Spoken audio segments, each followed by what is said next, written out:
Hi, I'm Noelle, also known as Charge and Die on TikTok and Instagram and all the things. I tell Scareactor Stories. I'm a professional scare actor, and that's how I got my main following on TikTok is by telling Scareactor Stories, times of when I was scaring. And now I am live on YouTube with fellow scare actors of mine so that they get a chance to tell their stories too. I do have a new guest today. Would you like to introduce yourself? Hi guys, my name is Angelique, also known as Angel. I am on Instagram at MiniMonsterMix95. My personal Instagram is Small Angry Opera Ghost. And what else? I've been scare acting since 2015. That was my first year. Let's see, I've done a lot of roles as smaller characters because they're really short. But don't let the little ones fool you because the little ones always get the big people. And it's fun. I love it. That is the main thing we've talked about before, actually, is that size does and doesn't matter in scaring. Like, a lot of people are like, do I have to be a certain size to scare? No. No. You might fall into little, what are called donut holes, I guess someone called them, like little holes. But the smaller you are and the taller you are, like the more unusually sized you are, the better for scaring, because the more unusual, the more unknown, and the unknown is scary. So yeah, don't let size fool you. Yeah, I was what was I talking about this the other day? Someone messaged me on Instagram asking about how you get into scare acting, and I was like, I think because she was saying like, oh, I'm so short and blah blah blah. I was like, listen, I'm 5'2". Like I'm like 3 feet away from being considered a dwarf. So it's funny because I'm really short, but I'm not petite. Like I'm a stocky little broad. So I usually, even though I'm little, I usually get predatory characters still. And that's a lot of fun. I've only been a kill or a victim role, but we call them kills because they say titling it victim leads to bad performance choices. Mm-hmm. So I was only a kill like 2 years, but even being a kill, that's a lot of fun. I loved it. Yes, absolutely. A lot of people get a little, I don't want to seem insensitive, but I'll say it because this happened to me. Some people get a little butthurt by being a kill character because they're like, oh, totally, but I'm not this scare. When I was first a kill character, I was a little butthurt, but that's only because I told them straight up, like, I've been scaring for years, put me in a scare zone, and they didn't, but I understand why. They need to, get to trust you, learn to trust you, see what you could do, and kill characters. Scare zone is a whole other beast. Yeah, exactly. So, Sarah, I don't know how to pronounce your last name. I'm so sorry. Utso. Yeah. Angel is amazing. She kills it in every role, especially when she's a kill, right? No, I'm just kidding. Chris Hicks, I want to be a kill. Sorry, but you will always forever be my Jason. You will always be a killer. You'll always be chasing somebody. You're too big.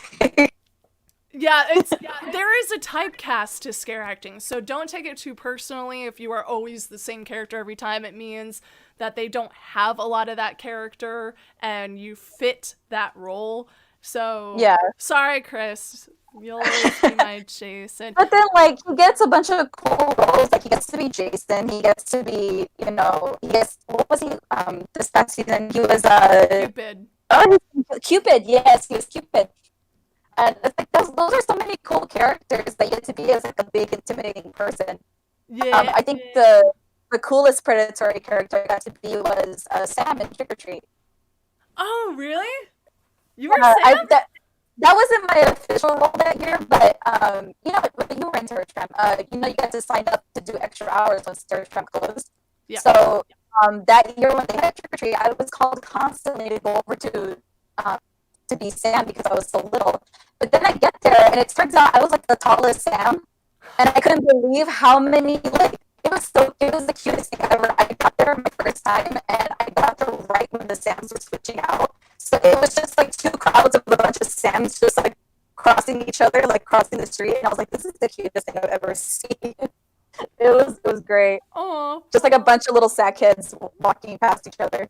Yeah, I knew a couple of the Sams in the Scareamony, and that's about it. Like, the two girls they had come up. I can't reveal their names because I don't know if they want me to, but the two girls that were Sam went in the Scareamony, I knew them fairly well, but I didn't know who the other Sams were. So it's really interesting that you were also a Sam.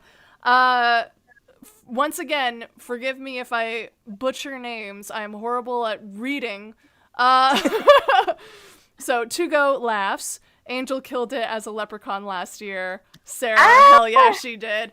You were a leprechaun last year. I was. Yeah. Tell us about that. Oh, also, minor issues with your mic. Is it My God. plugged in Is it? all the way? Let me see. It's like a little staticky. I'm sorry to call you out like that, but No, it's fine. Please tell me, because I had audio issues earlier when I was recording a radio play. Yeah. Let me see. And if we need a slight intermission, you let me know and we'll deal with the tech issues. But we will if anything happens in a live stream, anything could happen in a live stream, tech issues, timing issues, whatever. I have an intermission screen and we'll play some light music and stuff if needed. So just let me know that. All right, cool. How about now? Is that any better? It is. It's a lot better. Yeah. Okay. I'll let you know if it goes staticky again, but yes, thank you for that. I don't want you to have to look back at this interview and be like, I can't hear myself. It's so staticky. So no, thank you for telling me. Yeah, totally. I'm like one of those girls that's like, you got something in your teeth, I got no shame in it. I'm like, I'll let you know. If it could be fixed in like 10 seconds, I will let you know. Yes, so I hate when people don't say anything because they don't want to feel awkward, but it's like, no, tell me please if my if my panty line is showing, if my zipper is down, please tell me. I don't want to walk around like this. So. Yeah, as long as it's not announced to the whole group, it's like pull me off to the side for an excuse and be all like, hey, by the way, your fly's down. Yeah. So. Yeah. I understand. Let's see. Okay, Tuka laughs. Chris was a beast as Chips Cupid, aka the god of love. Yes. Chris Cupid boys for life. Yes. Okay, so I'll say this. I did not scare in 2019, so last year I did not scare, but I did go through and I made a vlog about my experience, and I went through alone, and I had never gone through the haunt before. I only ever worked it, so it was very interesting to go through, and I tried my best to go through and see everyone I knew. But according to you, Chris, I didn't actually see you as Cupid. I saw your partner, and I'm so sorry. But I hope that I saw you as the leprechaun, Angel. I think I remember you actually on Terror Tram. Were you on Terror Tram in 2017? You were a count, weren't you? Yeah, and so were you. You had the jaw. I was. Yes, my crimson chin jaw. Yeah. Yeah, I remember that. I was Grindstone, so. That's right. Megan was your partner. Yep. Yeah. I got to wear that mask in 2018. I nicknamed her Bertha. Oh, really? Oh. What was it used for? I'm curious. I was one of the kills in the Kill Billy section in Bates, and so I was the first door in Bates, like we were need to turn around the corner, and I had a Kill Billy, so what I would do is I had Bertha on, and then I had just like a regular like casual outfit, but I would burst out of the door screaming, and then I had a Kill Billy Ed, who would like wrap his arm around me and then pull me back in the door, and then he would run out and scare people out on the ground and then come back in. So that's considered a stunt move. I will say this again. Yeah. I'm sorry you went staticky again. Okay. Wait. Jesus, help me now. I will read the chat in the meantime. Tugo, you're both amazing and scary. Glad to have a chance to be your guys' cast member in Tram. My first year is Andrew, by the way. Hi. Cheerful Dolphin. Hi. Sarah. Kill Billies. And just the whole like, yeah. Yeehaw. Angel's scream as a Kill Billy was unreal. Oh my god, that's awesome. My god. I loved that one in 2017, everyone was like, how do you scream so loud every night? And I was like, do you have any tips? Because I have a lot of people in my comment section usually asking about like how to scream in a healthy way. And we're not allowed to speak, but we can make noises like screaming if needed. So what are your tips? Well, I went to school to sing opera, so that kind of gave me a step up. But one of the ways to sing opera or to sing in general, the position that your throat should be in is a perfect like O shape. So the way it feels is like I'm gonna like kind of rub your face and then make yourself yawn. And you can hear how open and how you feel your throat widen up in the back. And that's the position your should be when you sing. So in 2017, when I got to be a kill for the first time, and I was like, well, I don't know what to do. I can't speak. I can't say any actual words, and I'm just going to be making noises. And then the jaw's broken, so I didn't really know what to do. So I was like, if I was wondering one day, like, if that's the right way to sing, would it be okay if I screamed like that, like with the open throat and everything? And sure enough, that kept me pretty healthy the whole season, and I got to do it again the following year as a killbilly kill.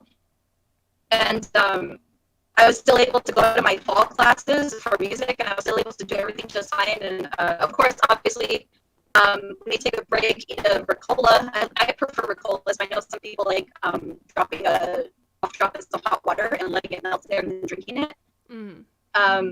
Yeah, that's about it. Just make yourself yawn, and then remember how it feels in the back of your throat when you yawn. And that's a pretty healthy way to. That's the position your throat should be in, singing or screaming if you need it. I think that's great advice. So I tell people kind of similar things. I can't give them the advice of like the yawning and stuff because I'm not trained like you are in singing. But I do tell people it's like singing a really high note. That is the best way to do it in a healthy way rather than screaming, which your vocal cords when you scream will rub against each other. And that's the worst thing to do. You're going to kill your voice. You're going to kill your throat.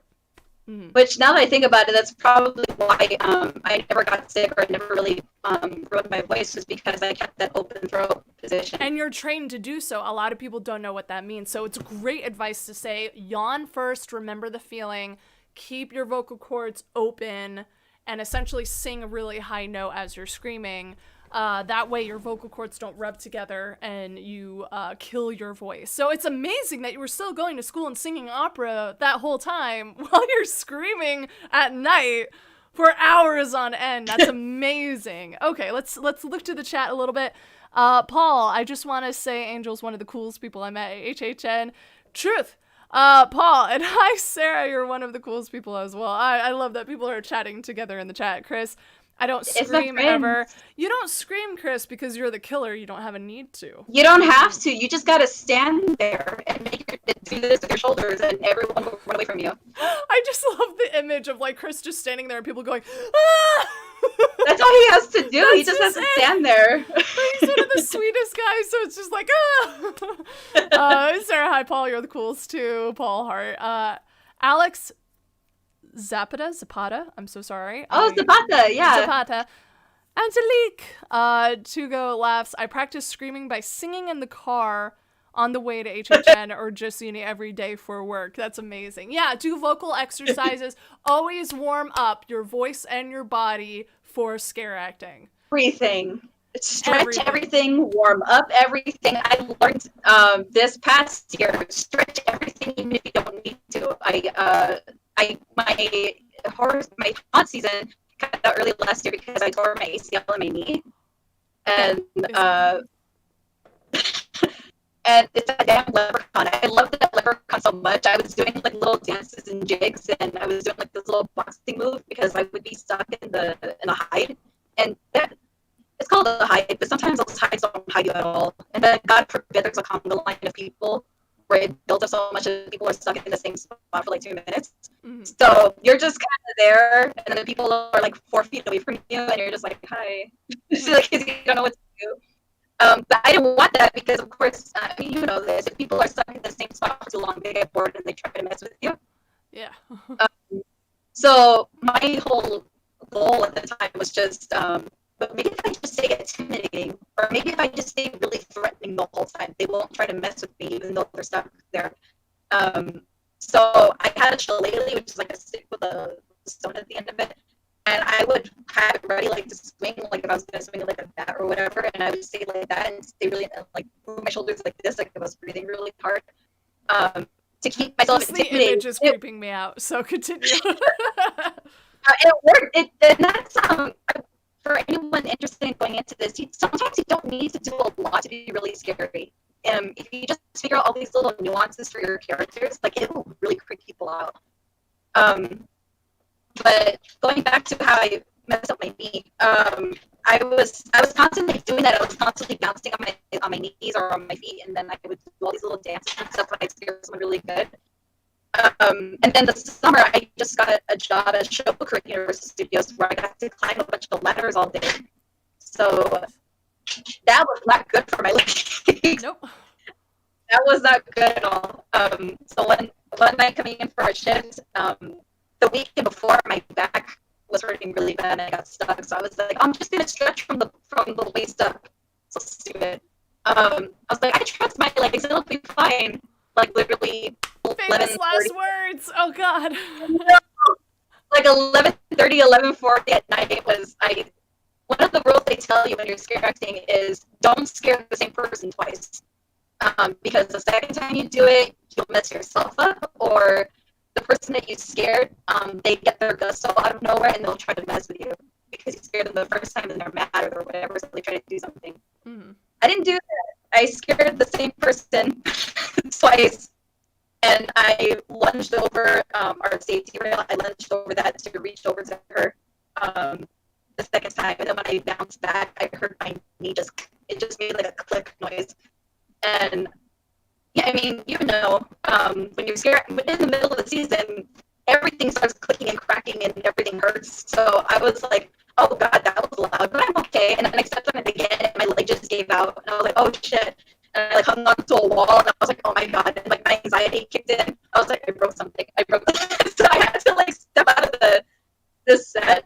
I took off my leprechaun head. I took off my ninja hoodie. I took off my headphones. And I was like, oh shit, what happened? And then I moved my foot and I was like, okay, it's not broken, but what happened? And it was just like jelly from the knee down. Oh, and God. Found out later I tore my ACL in my left knee. That was what that pop was. But it's cool. If you hurt yourself on company property, because I had surgery to fix it and everything. You had to have surgery for it? Oh, I mean, of course, it's the ACL, but are you doing okay now? I'm fine now. It's okay, been good. It's literally almost a year since it happened. It happened on October 27th. It's almost the anniversary. Oh, my new cadaver pieces. Oh God! They had to replace the damaged ACL with from a cadaver. So I was like, oh no, I'm the Frankenstein baby. That's pretty epic, though, I gotta say. Now that I know that you're better now, I could say that's pretty epic how you went out. Let's see. Chris Hicks also wanted to know how your knee was, so I'm glad that you're doing a lot better, because that's really intense. I will say, for those new to scaring, or maybe you are scaring and haven't heard this advice before, I actually never heard the advice, don't scare the same person twice. And that just rhymed. I'm awesome at rhyming. Anyway, I never heard that, but it does make sense because I guess inherently I kind of just knew, like, if I scare this person again, they're going to get pissed and they're going to hit me or something like that. Or I'm going to make a mistake because I got overexcited or something. So it makes sense. I would say there's always an exception to the rule because I did have my friend Sky on here the last time I did an interview, and she told a story of how she scared the same person 3 times in a row and it went beautifully. So you never know, but also go with your gut. And if you feel like this particular person might hurt me if I scare them again, don't scare them. Mm-hmm. If you haven't stretched and you wanted to overexert yourself, maybe don't do that. And also, always stretch it on your breaks, in between sets. Like, if there's no one around, just keep stretching. If someone runs by, turn it into a scare. Like, always stretch. Even if you don't think you're going to use it, you will be using muscle groups you've never used before. And that's why people get so sore the first 2 weeks they scare, and then they feel like, I can't scare anymore. And then you lose half the people that they hired. And, you know, so always stretch. You will find muscles you never knew you had when you're scare acting. Oh, girl, my glutes after being that wolf in 2018. Huh. Oh, I wish I could get those glutes back. So, Chris Hicks, I love conga lines because you really get to mess with people. Yes. So well, that's nice when you're big, not when you're 5'2" and you're a leprechaun or a dirty character. Ding, ding, ding, ding. It depends on your size. It depends on your character. Everything can be fun for certain people and then a nightmare for others. So just, yeah. Although I have to admit, though, it must be hard when you're a big guy playing an intimidating character, because I know for a fact there's always some drunk douche canoe who comes up and tries to mess with them, like push them just to see what would happen because they're so big. But nonetheless, like people don't want to mess with you because you're so big, but also because you're so big, some people want to mess with you, and it's the same whatever role you get. I'll be honest, like you're always gonna get people who want to mess with you. You always want people to push your buttons, whatever. But Tugo laughs. Cupid was the best for conga lines because you just creep people out. Yeah. They were on a platform. Blowing kisses, then the boyfriend gets mad, then they realize the kiss was for them. I love that. Oh my god. Oh, you think I'm hitting on the girl? No, man, I'm hitting on you. Hey. Oh my god. And then Sarah and Tuber talking to each other. Paul, oh, Andrew, that's you? Hey, man, you're also one of the coolest people at HHN. We just got a lot of HHN people in the chat right now. I love it. Ramon Acosta, once again, sorry, I'm butchering names, but do you really keep tabs on who you're scaring, especially at an amusement park? Sometimes, if they seem problematic, then yes, otherwise, not really. I will say this, and I'll ask you some questions soon, Angel, I'm so sorry, but I will say this. There was one time that someone gave me problems, and I tried to scare them as a revenge scare, and I succeeded, and they were so hilarious with their reaction that they were memorable. And then I got out of costume. The park was closed. They were kicking people out. I was walking back to my car with the crowd of people. They just don't know I'm me because I'm out of costume, I'm out of makeup and everything. And I saw that same person I scared. And I whispered over to my friend I was walking with. I was like, that guy almost peed his pants. I made him almost pee his pants. Like, I remember his reaction. Oh my god. And he's like screamed like a little girl, even though he was like, I'm a macho man. And I love that. So I was so tempted to go up to him and be like, hey, you're the jerk I scared earlier. I was the wolf, but I can't do that because, integrity of character. You're not allowed, like, we signed NDAs. We can't reveal our character unless, like, after the season is over. But yeah, I meant in response to never scare the same person twice. Yeah. If you can. It's more like in a row. Like, yeah, you could scare the same person twice if they go through your zone or something, or the maze, and then, like, 20 minutes go by, and then they come through again. Absolutely. Oh, yeah, you're not gonna that's remember totally that person. fine. But what we're referring to mainly is, like, if there's a crowd, and they're stopped or stalled or something, and you scare the person, then just several seconds later, you come around and try and scare them the other way. It's more like in that moment you scare them a few times, not like throughout the night. We're not going to keep tabs throughout the night. We got too many people coming through. So that's what we mean. People. Yeah. So, Angel, yes. How did you get started in scaring? I've always loved going to haunts. The first haunt I ever went to was Not Scary Farm in high school, and I loved it so much. I was like, it's supposed to be the coolest freaking job ever. You just dress up, and it's Halloween for like a month, and like that's so cool. And I never thought, I loved going, but I never thought of actually doing the job until I was maybe 19. Okay. 19. I auditioned 2 years in a row, and I didn't get it. And on the third year, my then friend, now boyfriend, because I was so discouraged from the auditions, and that's me though. I was so discouraged from the auditions, but I still wanted to at least try. And then he gave me the tip of when you go in there, don't feel like you have to rush into it, because I went in there with the anxiety of being really small, being a girl, and then I was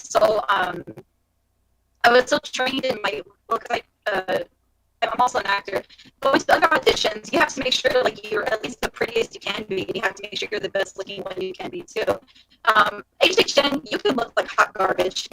All it depends on is if you have the energy.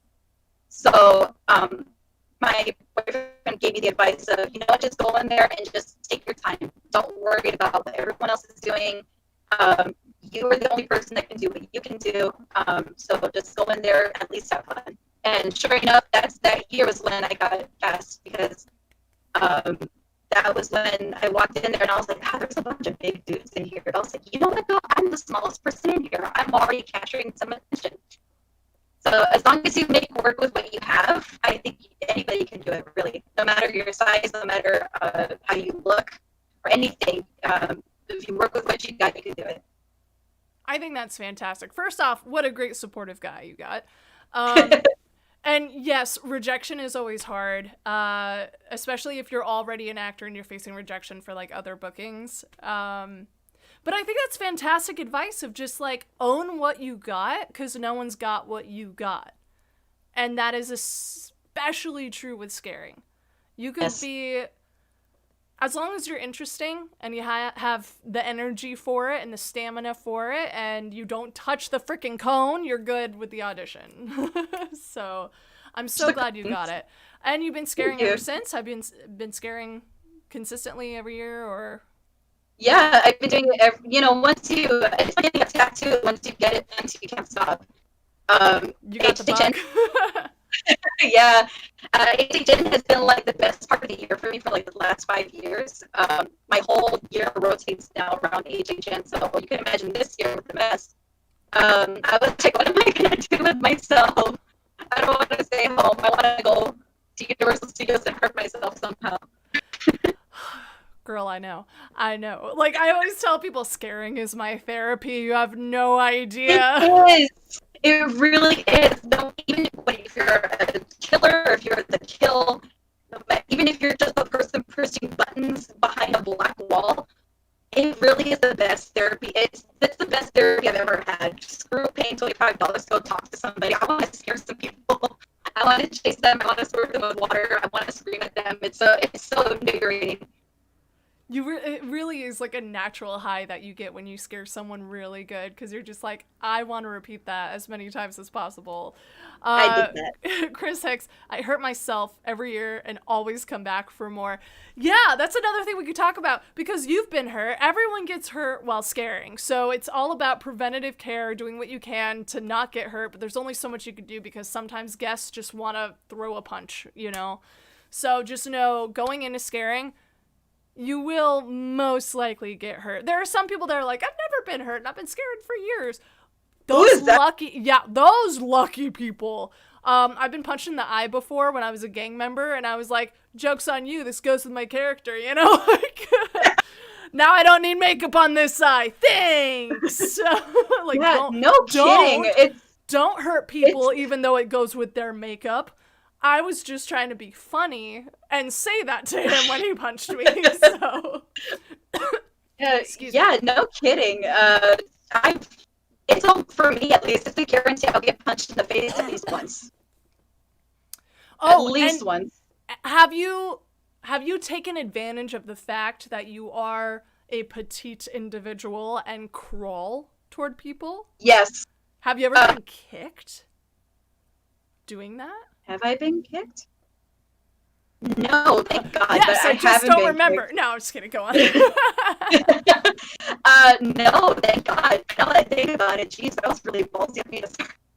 No, it's a brilliant thing to do, because I tell people all the time, like, play with height. That's my biggest advice for people, because people are going through mazes and going through zones looking at eye level. If you could get above or below eye level, they're going to freak out because they're not used to that. So if you're already a small person and you start crawling at them, they're going to be like, oh my God, oh my God. So the fact that you didn't get kicked, that's great. Out. But I am also a bigger female, and I have crab walked crawl towards someone with my head bent back.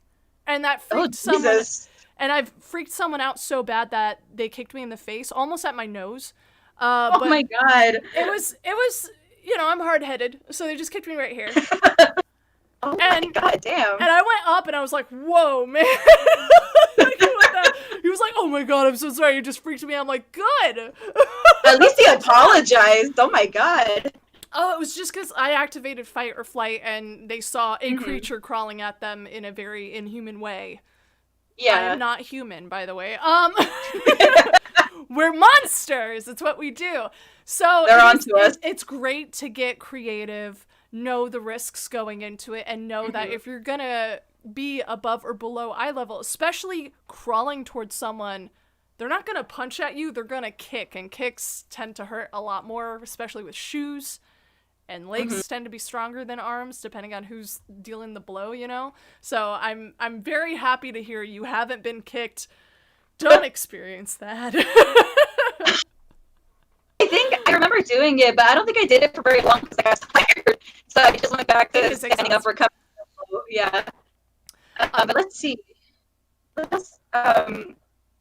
was a time though where I think my first year when I was one of the purgers in Third Time Survive the Purge, I had like a plastic face mask. It was the red and black one, the red purger, with the chain across the mouth. So that role was really fun because at some point towards the end of the run, I'm not saying people start doing whatever they want, but there's a strong possibility about that. Yeah. So in that, we used to see that tram. We had those fences at the top of the hill right behind the base house. Yeah. So that was there in 2015, and then at some point towards the end, we may or may not have decided, let's just run along the fence. Let's see what happens. And we were getting some really good scares that way. But because I'm little, it was really effective to run really fast past people, not even scaring or putting my arm out or anything, just running really fast. Mm-hmm. But then you get the fight or flight people, and one girl, her fight kicked in, so she didn't actively throw the punch, but when I ran by her, her arm came up like this, and her fist was a little bit. So when I ran past her, my face ran into her fist, and it just went, and I was like, oh my god, and then I just stopped, and I was like, okay, I'm cool. I just went back. It kind of like I saw stars for a little bit, but I was like, no, it's okay, it's cool, I can do this. It does, the adrenaline of scaring does kick in, so you tend not to, even if you do get hurt, you might not feel it until later. Did you feel it later, after you were done for the night? I did. I had, because I holstered the mask, I had like a good lines right here, right under my eyeballs, and I was like, oh shit. But it was, that was fine. It's just, I realized that was more my fault. I should have done it, or I should have looked what was going on. Yeah, it's just it's a learning thing. Yeah. Yeah, especially because you said this was back in, 2015? Yeah, this was my first year, and I learned so many things. You learn a lot of things your first year about what you can do physically and like where your tipping point is when you're exhausted or whatever. So that year was when I was like, I just have to look at work. I have to be fully aware of my surroundings if I'm going to be sprinting like that.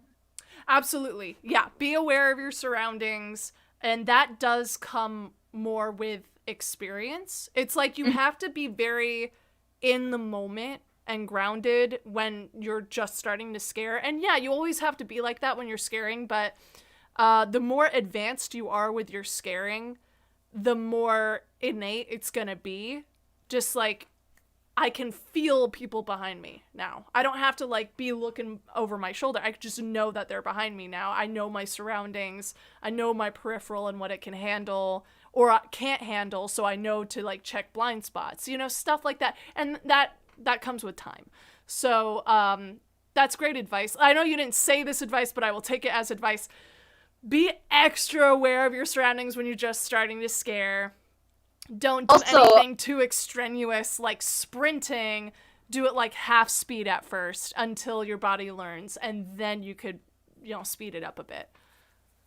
Yeah. Also, be aware of how much space your body takes up too. That's also very important. Especially if you're given a prop. Be aware of like how much like extend your arm with your prop, whatever it is, even if it's something as little as like a hand axe or a baseball bat. Start learning how far distance it reaches to make sure you don't hit people like I did. So oh wait, you hit someone? My first year I had a baseball bat, and but you lean over the fence and you kind of like wind up at people. Wear good gloves because they gave me mittens. I don't know why, but they gave me mittens one night to wear, and it was cold, so I was like, yeah, what the hell, I'll try it, like a stupid ass. And so I was scaring with the baseball bat, and then on the wind-up bag is when it just flew out of my hand, and it hit a girl in the back of the head. Like I just saw her bun bounce, and I was like, again, my first year, so I completely dropped my character, and I was like, oh my god, I was like screaming over the ambience of the announcement. I was like, I'm so sorry. And luckily, thank God, she was a nice person. She was like, oh no, it's okay, it's fine. I was like, I'm so sorry, just look at it. I was battling, and she's like, no, it's cool, it's okay. And I was like, okay, but I was on a platform, so I was like, could you hand that back to me, please? And she was like, oh yeah, sure, no problem. And then she She handed it back to me. Such a saint. That is such a nicer interaction than what I was imagining would happen. Like, you got so lucky she was cool with it. The times I've accidentally touched people have been very, very, very understanding for the most part. Thank God. This last year when I was a leprechaun, my fingers accidentally got somebody's mouth. So. I'm sure they were not imagining that when they went to the haunt. I wasn't imagining that coming into work. What a story to come home with, though. You're like, yeah, I got leprechaun's fingers in my mouth. No kidding, right? It's like, there was a little person who shoved their wrinkly little fingers in my mouth. I can taste the alcohol. Oh my god. That's amazing, though. Okay, so what would be your advice other than dropping character? Because that is not advice. It's your instinct, of course, to drop character and apologize to a guest, because if you're a good person, it's like, oh my god, I hurt you, I'm so sorry. But if you're at a haunt that doesn't allow speaking, and of course you're not allowed to drop character even in those moments, what would be your advice on how to go about that? Because it does happen. You accidentally touch guests. You accidentally hit somebody. It happens. You can't predict everything. You accidentally touch them or into them or whatever, because, you know, especially if you're doing a lot of crowd weaving, you will at some point accidentally bump into somebody. And when that happens, we're not really supposed to, but if I have the chance to, like, if they didn't get too far away from me touching them or whatever, I try to at least go back and just give, like, a little, like, I just squeeze their arm just to say sorry. And most people get it. That's what I mean, especially if they know that I touch them. I'll come back and be like, you know, just give them a little squeeze to let them know, hey, I'm sorry. Or if you can, if you're in the moment, make eye contact and just let them know. Kind of telepathically tell them, I'm so sorry, please don't get me in trouble, I didn't mean to. And most of the time, it seems to work. If you give them a little squeeze on their arm and just look at them directly, most of the time they're just like, okay, so they just let it go.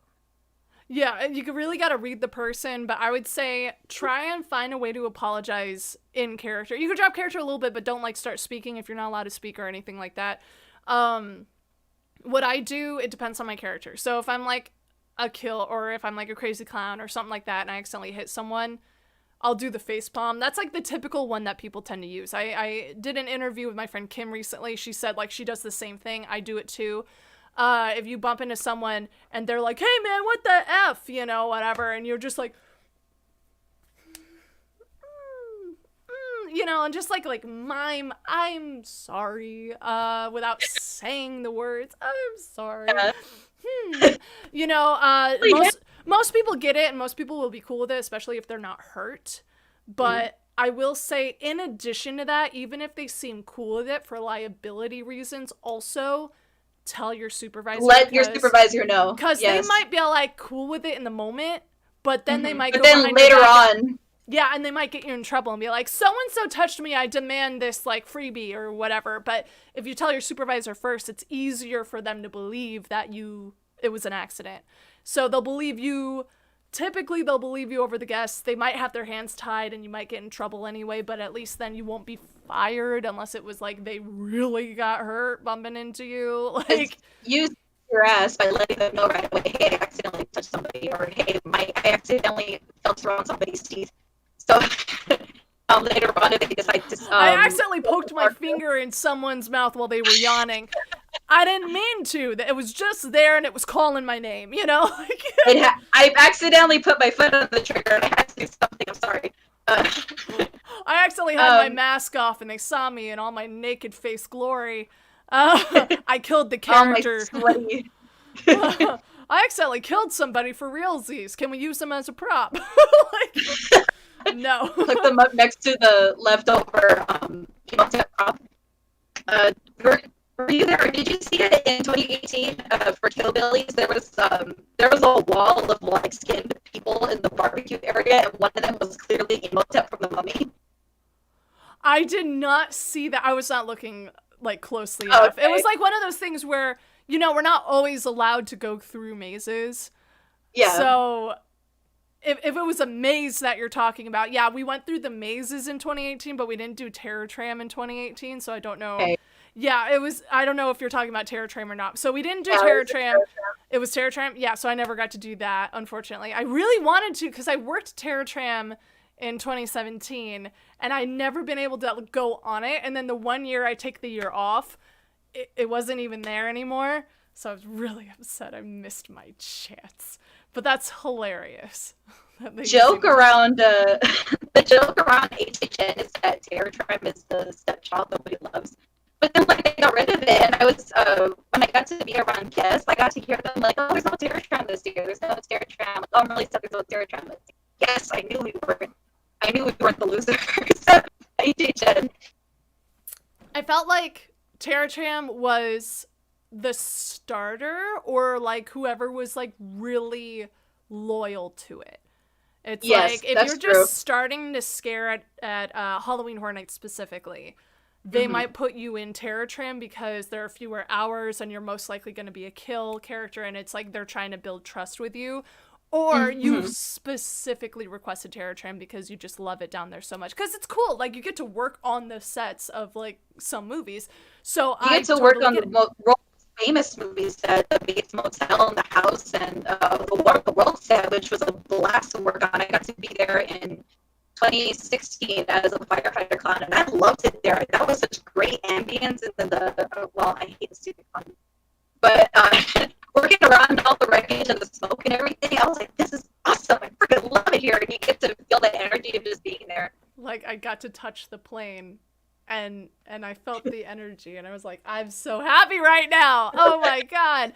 I wasn't even up there. I went up there to, like, go through the maze even though I was working it, and I just, like, touch the plane, no one's looking. Isn't it so amazing how much detail is in that set?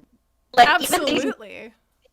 Like, there's I mean, it kind of makes me sad. I don't think about it too much, but like, there's a suitcase with like a bunch of kids' toys coming out, and there's like clothes, shoes, and socks. And like, I want to be that. I mean, I want to be in the entertainment business one way or another, but I want to be on a plane. I was like, that must be so cool, being the person who has to buy a bunch of garbage and like strew it around. Like, I like to say they just throw it around everywhere, but you know that person like really carefully put things, and like most was carefully placed. I will say this, fun fact, a lot of those things, if not everything on that set, was donated by the crew. So they were like, hey, really? Yeah, whatever you can spare, like clothes, whatever you would pack for a vacation, if you have clothes to donate, bring it on set and we'll like throw it around. So it's a lot of stuff from the crew that worked on the movie too. And I love to play this game of like, where are the shoes that are still tied? And are there feet in them still? Or was it from a suitcase? And I love seeing the Christmas decorations too, and I'm like, was this happening in December? I know. Or were people just getting rid of Christmas decorations? I don't know. And then in 2016, when it was the clowns, like they just strew like some circus things around here and there to make it part of the thing. So it's fun. I love being up there. Tram is I love Tram. Tram is so cool. Tramily for life. I know William's here. Hi, William. Tara and his family. Will. Yeah, Will was one of my main Jasons in 2017. So thanks for being here. Love that we're Will. all here supporting Angel, says Paul. Yes, thank you for being here. To go, Terra Tram is in here, not out there, points at heart. Yeah, it's always here. Tramily for life. It's always Tramily. Terra Tram. Chris Hicks, let's not forget Log Bunny. Yeah, there's a secret character. We won't talk about Log Bunny very much because I don't know how many people are allowed to know about Log Bunny, but Log Bunny is essentially our Terror Tram mascot, and it would move every night. Someone would move it every night, and it was like a game to find Log Bunny. William, hey Chris. Ice Ape, yeah, that's another legend. Ice Ape. And who was the ghost? There was another ghost. I have the picture of the ghost. Yes. Oh, Stykes. Yes, Stykes. They're also saying Stykes. Yeah. Stykes.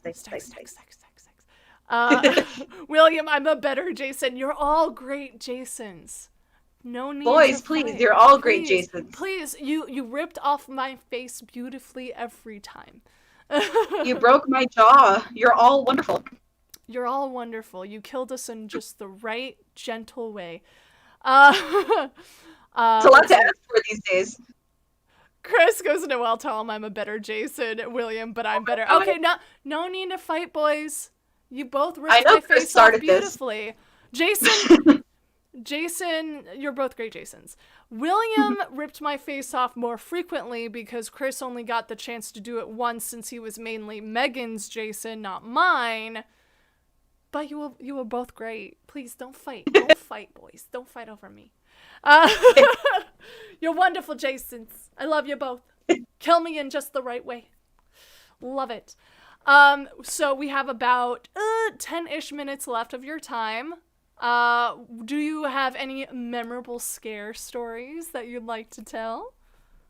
Of all your years working in haunts, you gotta have some fun stories to tell of, like, funny reactions, best scare that you did. What comes I've got a few. Okay, go for it, please. There's a time I made a girl throw up. Oh, yeah, please, let's hear this.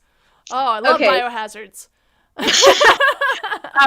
So 2016 was Eli Roth presents Terror Tram, and it's so weird. Like I know about clown phobia, but like it's so weird when you see it in front of you.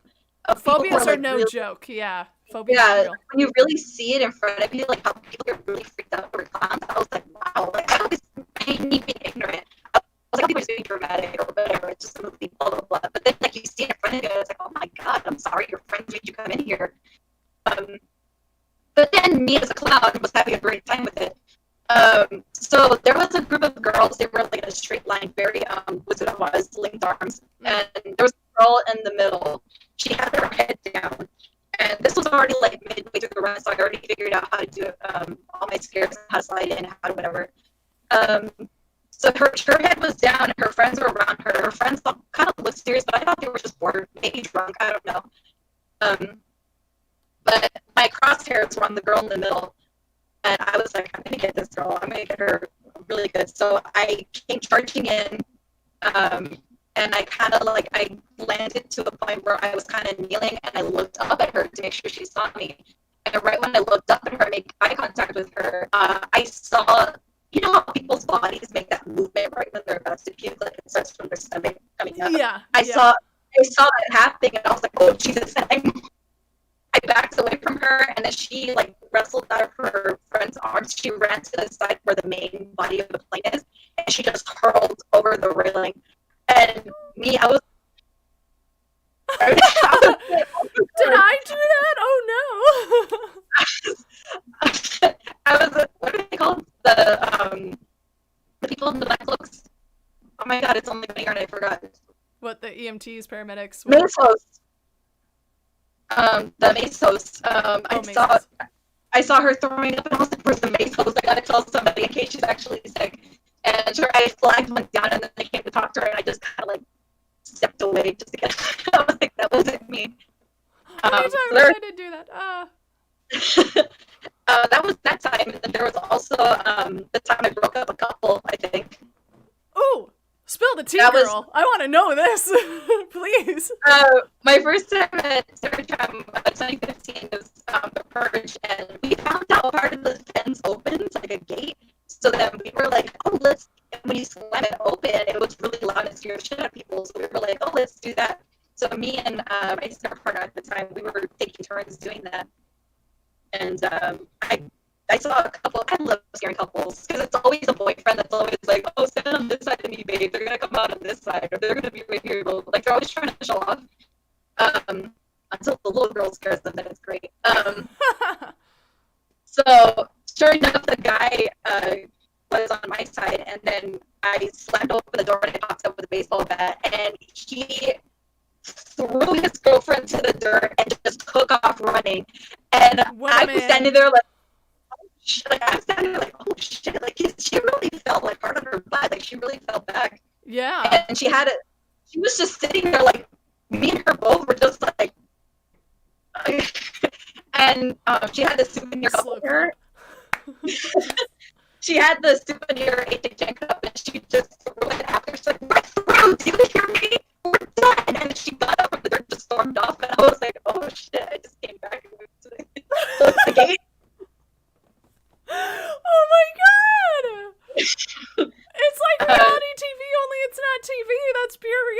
right there. That's so entertaining. I was love just it. like, oh Jesus, I just closed the gate. I was like, oh gosh. And we close that and go back in the dark.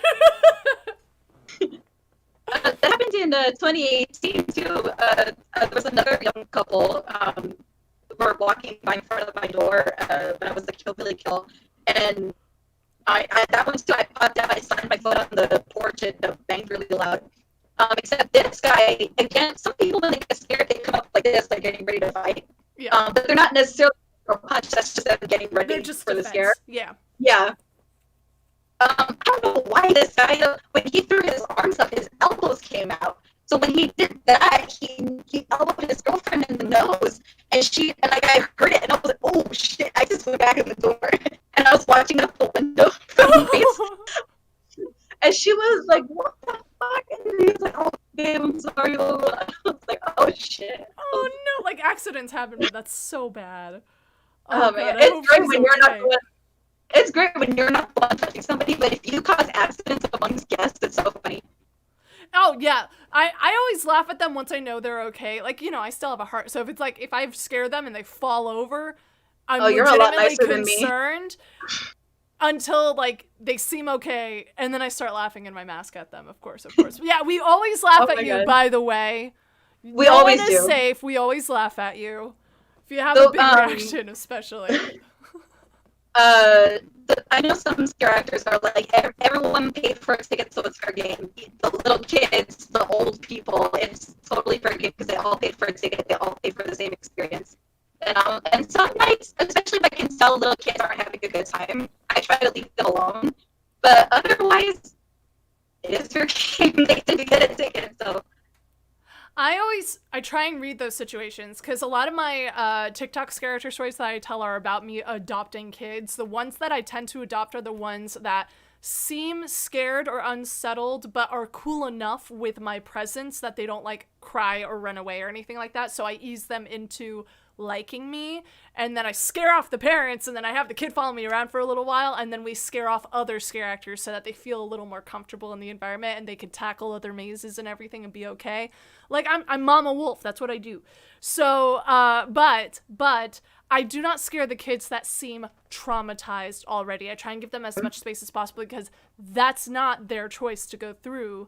It was usually always the parents that drag them into either because they couldn't find a sitter or they just didn't want to, and that always makes me realize that's always I mean, other than somebody messing with me, that's always lets down from my night is when I see those situations where the kids clearly don't want to be there, they're not having fun, they're stuck there because of their parents, and not just little kids too. Yeah, age doesn't. I've seen really teenagers matter. who like they went with their parents, and their parents you can tell are douchebags or whatever. Yeah, so that always makes me sad. Yeah, it's sad because there's nothing you can do because the parents are just like, we paid for this ticket, you're coming with me, but the kid's like, no, I want to go home. It's like, no, we paid for this.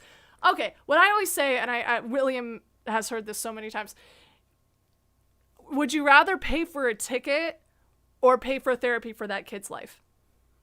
Because that kid is going to get traumatized. Yeah. Exactly, and I have a story where I traumatized the child and I didn't mean to. I just please really tell. Ooh, traumatizing children, please. It was in 2017. We were camp counselors, and I had to pee so bad. I had to pee during my set. I didn't want to leave because we had a conga line. I don't know if you remember the setup, but the line of people blocked off base. And I didn't want to leave in the middle of my set and come back because I would hate doing that because then it feels like, I don't know, it feels like you had a break but then you're running it and coming back. I don't know. I don't like it. I prefer just go until break. I was literally looking at my watch counting the seconds until my break so I could just get to the porta potties across the way. Yeah. And the time came down to the time and I was like, okay, and let's go. So I like booked it and I tried to look for when you're a scare actor and you keep going for a couple of years, you kind of start to learn where to find breaks in groups of people so you can run through it. Mm-hmm. So I saw a break or a window between these two groups where I could I can book it through there and make it to the porta potties. That was not a space. There was only a little space there at my eye level because there was a little kid there, but I didn't see them. So when I booked it, one of the things I also learned is learning how to stop on a dime. Um, I was running and then I saw her and I stopped, but we made eye contact. And then I saw the moment in her face where she realized what she was looking at with my messed up face and the blood all over me and everything. And she just and she just shrunk to her parents and like pulled both the adults down to block me from her. And I was like, oh no, I'm sorry, child. And I just kept running. I'm sorry, I just needed to pee. I was like, oh, I'm so sorry. I've been waiting for 45 minutes. Oh no. I was sitting on the toilet just like, oh my god, I saw the fear in that child's eyes. She's gonna have to have a nice talk with Jesus after this. Oh, jeez. So 2 lessons we learned. 1, be able to stop on a dime so you don't bump into guests. It might hurt you, but at least we don't bump into a guest. And 2, things aren't always what they look like. We may be sprinting because we just need to pee, or we may be doing a certain movement because we're like super sweaty or like the costume's uncomfortable. You know, like when I roared to this guy, I've said this in so many interviews already, but in case anyone hasn't heard this. So, fun fact, I was a wolf on New York Street, and every so often I would roar to the sky like this. That was because sweat pooled in my gloves and I needed to get it out. So. Oh, no. Oh my god.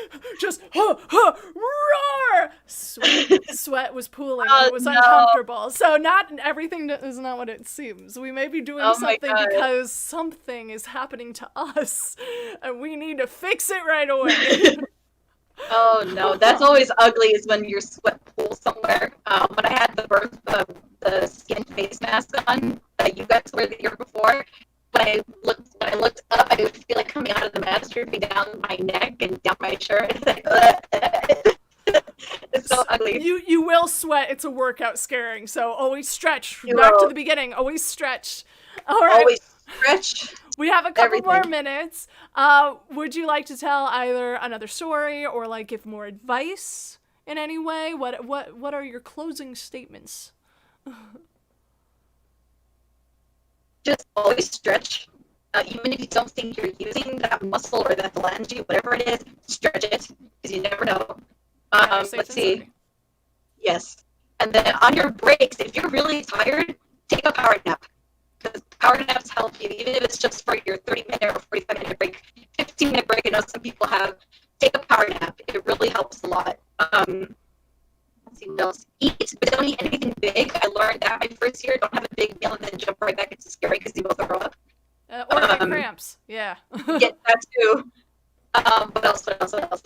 It's like don't go swimming within the 30 minutes after eating kind of thing. Just have snacks that are healthy and full of protein, like nuts, trail mix, pretzels, anything. Gummy snacks.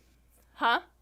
Gummy snacks. Oh yeah, the fruit snacks. Oh, they were the real MVPs every year. Yes, absolutely. I love those. I would take as many as I could. I like sweets, so I was like, please. Hydrate, yes. Sarah says hydrate, yes. Hydrate. Drink water. And I've said this before. Bring your own powdered Gatorade. You don't know, because you might need the electrolyte. You will need the electrolytes. You'll need the electrolytes, and you can mix it with water. And you don't know what they'll supply for you, and you don't know if they're going to run out. So bring your own stuff every time. Have your own, like, Scareactor kit. Do you have your own Scareactor kit that you bring every day? I do, actually. I have my own wraps that I try to bring every time. The ones that tape up on their own. I bring a bottle of ibuprofen, just the regular 200 milligrams. Mm-hmm. Let's see.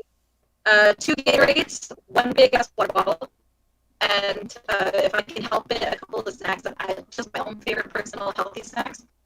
And what else? Extra clothes just in case, because you get fucking disgusting when you get out.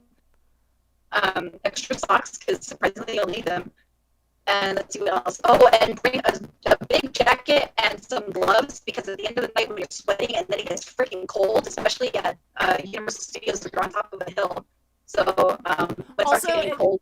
Sorry, if you want to go through a maze too, like you need the jacket or something to cover up your costume in case you want to go out with the guests so that you're not a character on your break, you know, like. And something with a hoodie too, just in case. Yeah, absolutely. Okay. Any other quick advice or anything for new scarers? How to get started? Don't be intimidated by everybody. If you go into an audition, just go in there, know what you can do, and be ready to feel really, really stupid, because you're going to feel really stupid with all the stuff they're going to ask you to do. But that's just how scare acting is. You're going to be doing a lot of silly, dumb things, but it's going to really help you a lot. So get comfortable with feeling that.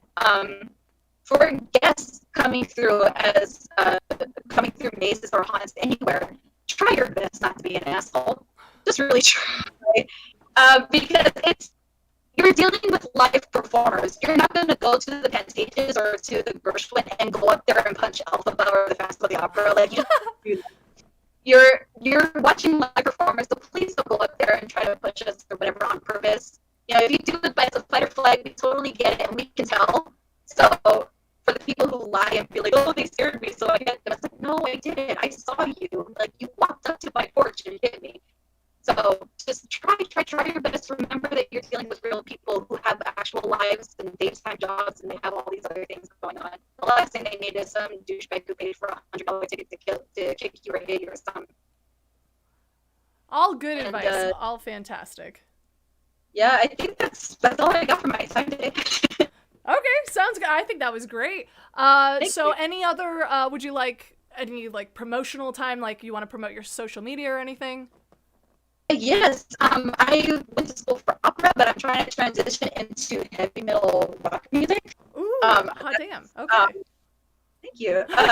I'm trying to make that transition. So follow me on my Instagram called minimonstermix_95. I'll be posting clips of me singing both genres or any genre in between. I love music, so get you and me working on all that on minimonstermix_95. Yes, and it is also in the description below, so if you want to just copy and paste it into Instagram, please follow her. She is fantastic at what she does, whether she's singing or scaring or just being an amazing person, so please follow her. Anything else to promote? Anything? Nope, that's it? Whatever you want to do, just go for it. Don't worry about what everyone else is doing. Only focus on you. Fantastic. Well, thank you so much for your time. I am going to Thank you so much for having me. Yes, please. Thank you for being here so much. It was a lot of fun. I hope you had fun too. Yeah, this was great. Yay, scare actors love talking about scare acting. It's like when people try CrossFit and shut up about it. It's the same thing with CrossFit with scare acting. We're like CrossFitters, but cooler. I don't know. No shade to CrossFitters. I have so many friends. It's just a joke. Okay, so thank you so much for your time. I'm going to switch over to Robert now. So there is someone else that I am interviewing. Please do not go away. Give me a few minutes to figure out the tech and to find Robert, but he will be here soon. Thank you so much for your time, Angel. It's been a pleasure. I am going Thank you so much. Yeah, I'm going to switch to an intermission, so don't go anywhere, anybody in the live stream. I'll be right back. Thank you.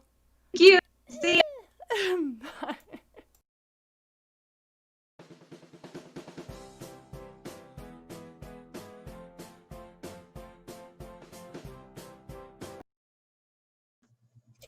Boom. Hello, we are back. Thank you for your patience, everybody. Hi, for those just joining. Hi, my name's Noelle, also known as Charge and Die on TikTok and Instagram. I tell Scareactor Stories. That's my main content, is scare acting. And I've decided, since I can't scare this year, why not talk to fellow scare actors so that they get a chance to tell their stories? I have my second guest of the evening. Would you like to introduce yourself? Yes, Noelle. My name is Robert. I've been a scare actor for 5 years, and it's been for 3 haunts. The first haunt was in someone's backyard. It was called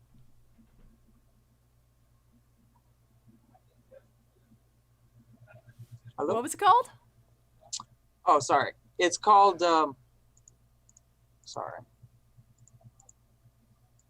Sorry. I That's just okay. heard something. So the first haunt was called, Haunted Hollow, and it was a friend I knew invited me over to help build up his backyard, and it was going to be for just a couple of nights on 2 weekends. And he bought many masks from different vendors, immortal masks, and the other vendor that Sinister Point likes to work with, we used some of their masks. It was like goblin mask and demon masks, and we got to build the haunt with wood panels and wood pallets. It was pretty do-it-yourself type of experience. So we, just got whatever things we could get from Home Depot. We were literally going on each other about how we could do it, and we ended up redoing it several times, trying to see what was the best layout for the best possible scares. As many scares revolve around the space and the actor and the space in relation to each other can really make or break a scare. So, Absolutely. So we it was a big trial and error. I was like 15 at the time. Yeah, so it was a pretty interesting experience, but it would later on help with when I would do Halloween Horror Nights for the next 3 years. So the first role I did for Horror Nights was the American Werewolf in London Maze. Oh, nice. And I really liked the cast that we got to work with. Supervisors were really, really chill. What year was that? In 2014. 2014. Okay. Yeah, I had gone to Horror Nights as a guest the previous year. I had always wanted to do it, but I was too young to do it, but eventually, I was old enough to audition, and got my headshot and resume, and just kind of winged it. I'm a big horror fan for a long, long time, so I kind of study horror films. I'll pause the movie and I'll analyze, each scene. Like, okay, what makes this scary? Is it sound? Is it the situation? It's a combination of those. Since our psychology is linked to self-preservation and different threats in real life, that essentially horror kind of takes all of that information into account and brings it into a story that we can kind of resonate with. That's why certain horror movies, it makes you think about it a lot. What would happen, if I was in that situation. Well, those are the best horror movies, too, is when the scary bit is that it could possibly happen to you. Right? Oh, yeah. So it messes with your head. So are you interested in making your own horror movies? Is that why you study them? Or are you just interested in them and you want to go more in depth? Well, I really like entertaining people. However I can do that, if it's through a movie or through an attraction. But I've really always wanted to do or create attractions, basically. That's fantastic, because you started scaring by doing just that. You're like a self-starter. You're like, well, I want to scare, so let's make a haunt. And I'm going to scare people and do it my way. I think that's so great. So learn from that, people. If you're too young, I know I have a lot of followers that are like, how old do you have to be to start scaring? And I'm like, well, it depends on the labor laws, on where you live. I don't know where you're from. So if you're too young to be hired for a haunt, create your own, like Robert did. It's also who you know, because, of course, if you meet somebody who kind of has the same interests, the chances that they're going to do something like that. I just happened to do a couple of people that were actually willing, had the resources and the time to do such things. So what do you think, as a guest going through a haunt, what do you feel was the best scare for you that you learned from and adapted into your scaring? Does that make sense? I know that's a really specific question. Yeah, so how you interact with the set and the people walking through, since it's always a different person. You never know how they're going to react, but they would generally react the same way, depending how you present yourself. If you come out, hunched over, or like how you were saying with the earlier interview, the heights. If you're really tall, really really small, and then you emphasize that by crouching or expanding your body, you can really accentuate different emotions. If that makes any sense. Yeah, and you learn that through experience too. Like, if I scare this person, they react like this. If I scare another person like that, is it a pattern or is it just the person? And it comes from a lot of experience too, I guess. Yeah, essentially, it's like a new scene every couple minutes. Somebody passes by. It is like a theater show, or like a freak show, I guess. We're freaks, all of us. Yeah. We love to scare. We're Basically. sadistic. But yeah, all in all, it's about giving the experience. Thinking about it from the guest's point of view. Like how Steve Jobs with the Apple, he thinks about it from the customer's perspective, inward. And so, when we're going after the maze is all built and all, and we go through it as a test, we try to see what are some things in the maze that we could use to our advantage to make something even better. So if there's let's say a giant facade, right? Mm-hmm. We have a giant facade. It's like of a bar, and there's like a table or like an actual bar right in front of it, using and maybe stomping on or hitting your hands against the bar. If you got like the pads, the slider pads. Yeah. On your you slam on those. That can create a loud noise to kind of makes you a little tense. All the little elements that build up to a greater part of the attraction is what you want to get the most satisfying experience. Yeah, I think that's great. Like, I think that's fantastic advice that we haven't really touched base on yet. Especially if you're new to scaring and you don't know what to do, put yourself in the shoes of the guest and see what would scare you potentially, given what you have in the room. And you don't always have to do a jump scare. You don't always have to go all out. You can, like Robert said, create more of the ambiance of like creepy sounds, like banging or something that will make them feel on edge. And then you jump out, and then you'll have a bigger reaction. So just get creative with your surroundings and understand your set. Don't break the set. Understand the set.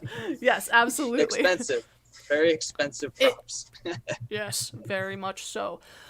So what have been some of your favorite characters that you've gotten to play? And then what are some characters that you've always wanted to play but haven't gotten the chance to yet? So the first character I played, I don't even know if it was really a character. It was just like a thing, a creature. It's like a character. What is it? It's like a demon. It's got horns, because it was a homemade haunt. It didn't really have much of a story, other than it took place on Halloween night, and the ghouls and the demons go out to celebrate for the Samhain festival. So kind of like Halloween a little bit, but without Michael Myers. Gotcha. Yeah, don't sell yourself short. That is absolutely a character, and it does have a backstory. Even if it's that simple of one, you already have your motivation. You're here for Halloween. You're released. Like, that's your motivation. So, sorry, continue. So you were like this demon character. Yeah, and I was in this part of it was in the very back. There's like a giant truck, and I would have to bring the guests into the truck and then slam the door shut. while with the other scare actors inside the truck. They were sitting in the front, in the passenger driver's seat, and they had like tasers. Wait, so those were real guests that you would pull into a van, not like planted scare actors that you would like bring into the van? Like they were guests? Yeah, real guests. Oh real my people. god! Yeah. That would really freak me out. I'd be like, oh my god, don't do that. So I'd kind of have to lure him in. I'd learn him like, by kind of doing something a little creepy, and then kind of maybe walking up to them really swiftly, and then that gets them to like want to get away from me. So I kind of scare them into the van. Since they don't want to be around me. You're like a sheepdog. Getting the sheep into the van, yeah. Just run this way, scare them over here. Check the van, make sure hands are in the way, and close the door. And then I would pantomime on the window, stare in there. So creepy. I love it. So the demon character was your favorite, right?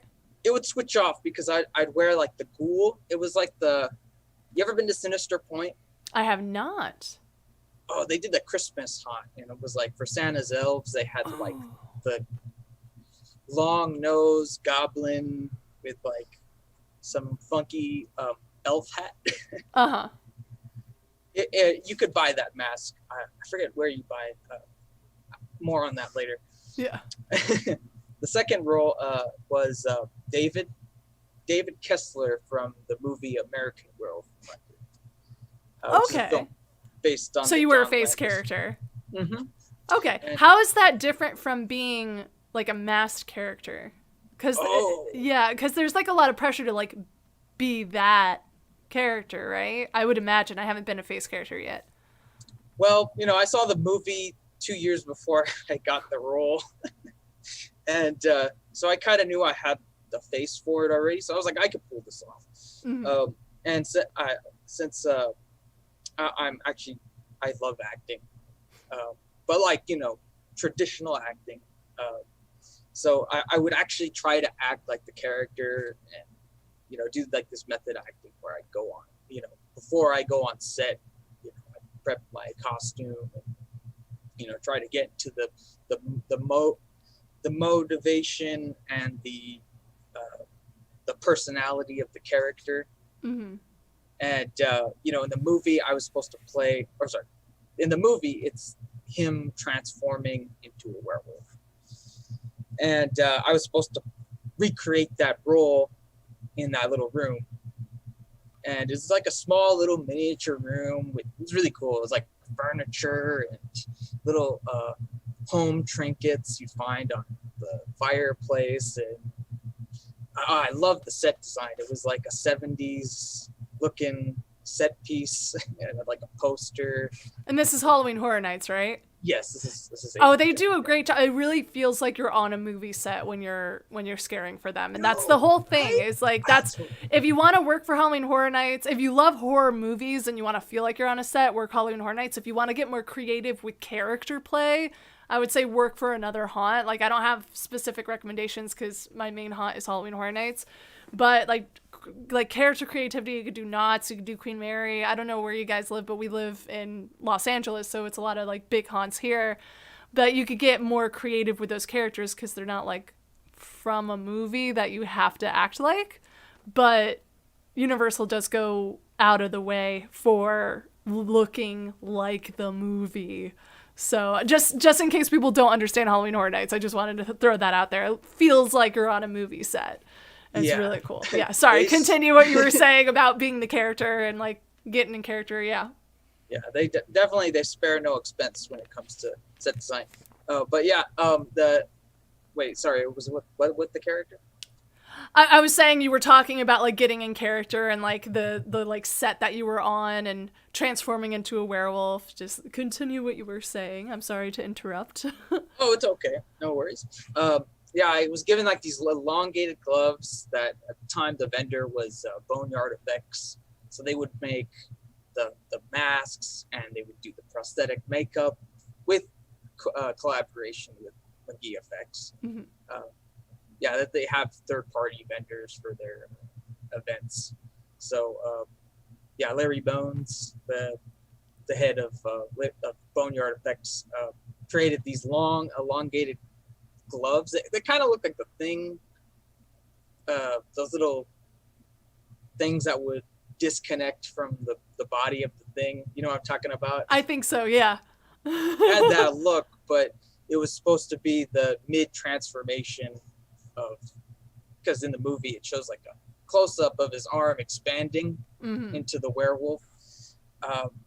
So I would wiggle those things around, and it would look all weird. And yeah, like looking at it from guest point of view, every night I would check from my point of view what it would look like, and I'd even walk through slowly to see if the natural experience, how it would play out as they pass. So they're coming by, it's 14 seconds that you're going to see them. There's a window, and then the corner turns up a ramp, and there's a door. And so I have two main vantage points to where they could see me. So what I would do different things, it was always a different act every night, because I would try out, different shots from the movie they would see. So sometimes I'd have from the side, or from the front, or from a profile view. I would try all different things. Sometimes I'd be on the floor, in the middle of the carpet, or on that little couch they had in there. I'd be like, and I'd be really sweating too because of how hot the stage lights, because there's like 8-10 stage lights from above. Oh yeah, lights get very hot, so just be aware if you're working with lights. Oh yeah. And then there's the door that I would pop out of. There was one time where can I tell a story? Oh, please, yes. There was one time where I don't know how I did it. I was like laying on my back, and then I literally leaped up and jumped on top of the ramp, and then I scratched the walls like I'm being pulled back, and then I'm like, and I scared somebody. His name is Lucas. It's funny when you scare somebody you know. So, he was hysterical. He was like, literally, priceless reaction. Oh my god, the energy coming from both of you, I would imagine. Like, it's exhausting. I love it. Any other, fun stories? Okay, so you were the guy from, what was it, Werewolf in London, you said? Mm-hmm, yeah, okay. So that was your first year scaring Halloween Horror Nights, you said? Yeah. What were some of the other characters that you were the other years? In 2018, I played the Phantom of the Opera in the Universal Monsters. Oh, nice. I remember that. I remember seeing that character. The best cast ever. It was a fantastic maze, absolutely. It was a freak accident. The fact that everybody was there, they all happened to know already what the monsters were about, and the keeping the integrity. And when we were there, I had known about John Murdy's fascination with the monsters, but when he said it there, I knew right then and there that it was his goal to really put it out there to kind of convince the executives that, there is some room for this. Mm-hmm. There doesn't need to be,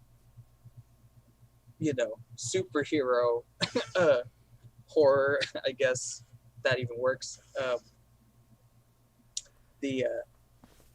And just so everyone knows who John Murdy is, he's the one who designs Halloween Horror Nights. He's the guy. He organizes our orientation. He tells us about all the characters. It's him designing the mazes and everything. So he is follow him on Twitter. He has a great Twitter. Yeah, he even came backstage because his daughters loved the wolves on New York Street that year, and I was one of the wolves. So they came backstage and they tried to scare me and the other fully transformed wolf, and we were hugging them and everything, and it's John, remember me, remember my face, love me, your daughters love me, please. So he is the head honcho guy. In case you're unfamiliar with his name, look him up. He's like the horror guy. When I think about it, this year, he really was the last carny when you think about it. Yeah, absolutely. I would say that. It's But, so sad that we don't get to scare this year. Did you scare last year, 2019? I did. What were you then?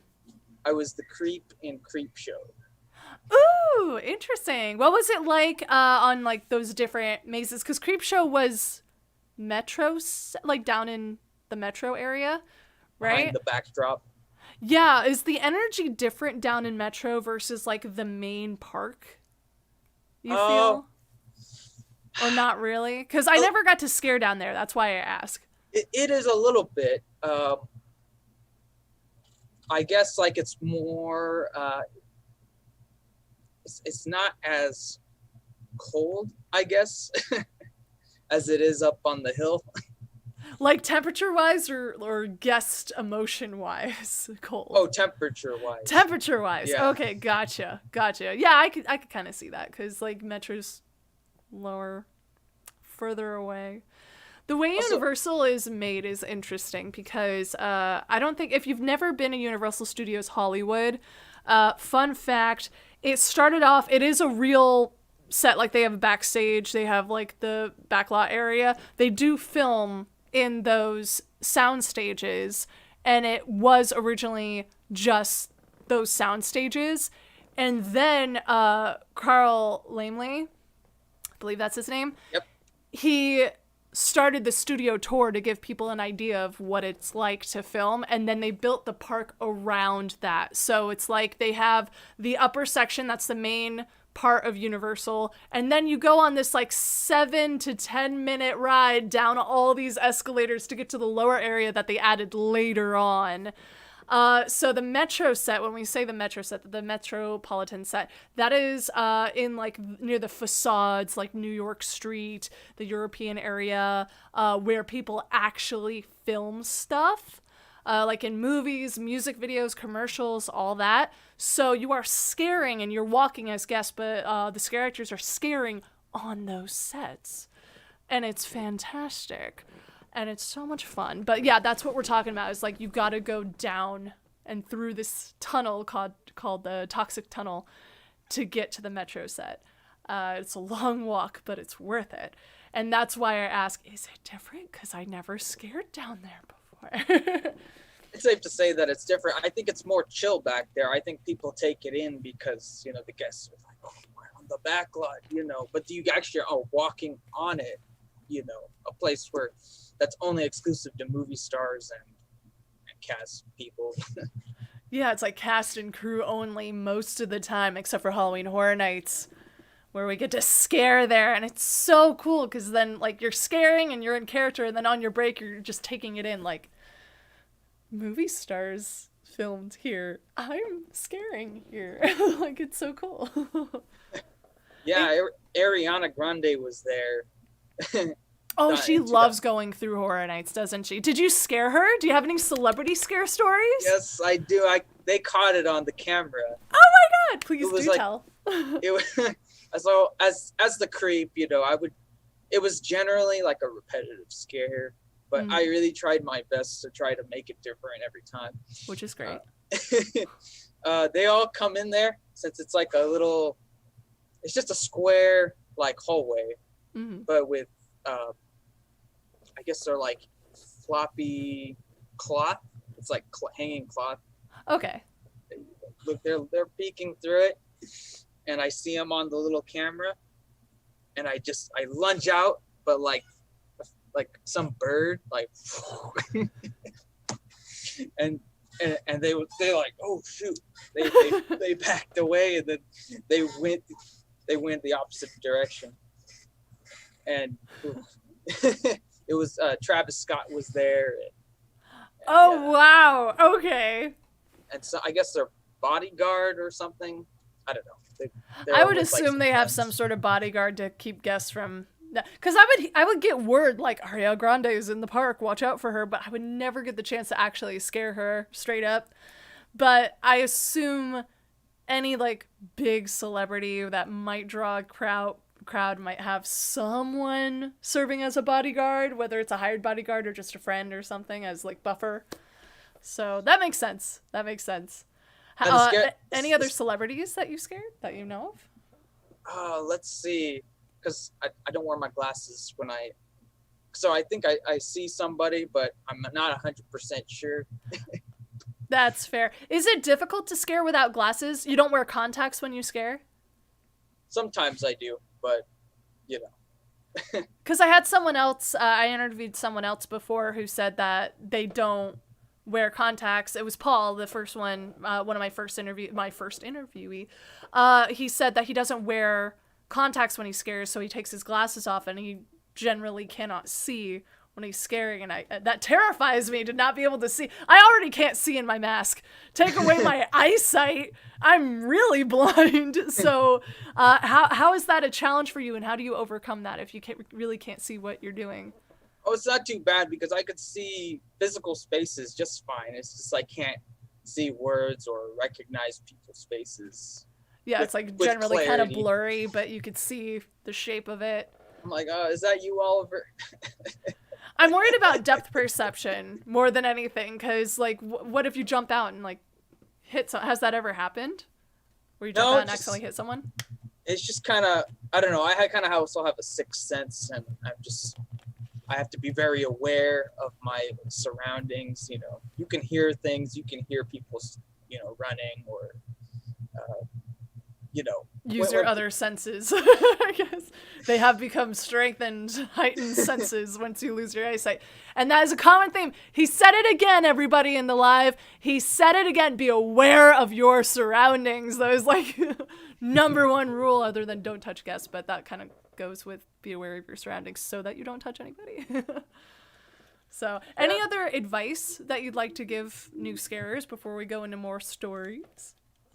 Ooh, what kind of advice? Like getting in or while doing it, or any and all, because a lot of the people that follow me are trying to get into scaring. So do you have any advice of people just starting scaring?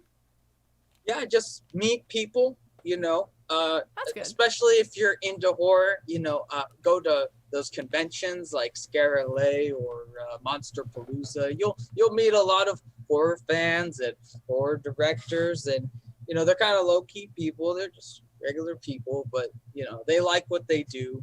They enjoy the macabre and the macabre, and it's great because I don't know if you've ever been to Scare LA or I haven't, but I want to. Like, I've been to conventions, but they're like anime conventions, not horror specific, but I want to so bad. I was supposed to go to a horror convention, but then the mess happened, so of course. Yeah, supposed to do Monster Palooza this year. Nope. Got canceled. But we could still watch horror movies. I do want to say this, and I've said it before. There's like this stigma of like people that like horror are usually really gruff, tough people that are really hard to please or whatever.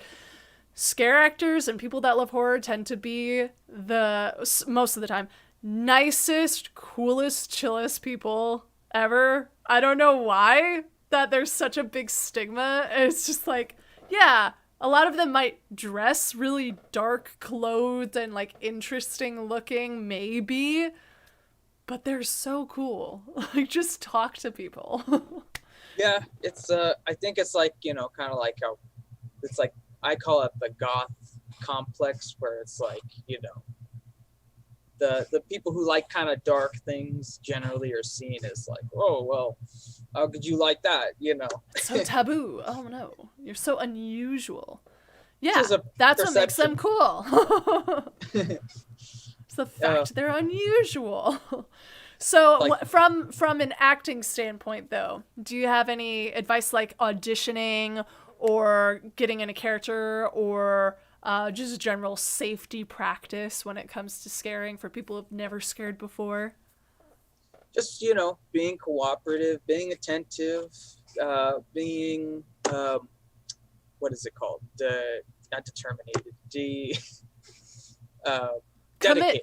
Yeah, dedicated. Commitment. Yes. Yes. Commitment and dedication to what you do, because you're going to be spending a lot of time, doing it in that short amount of time, prepping for whatever it is.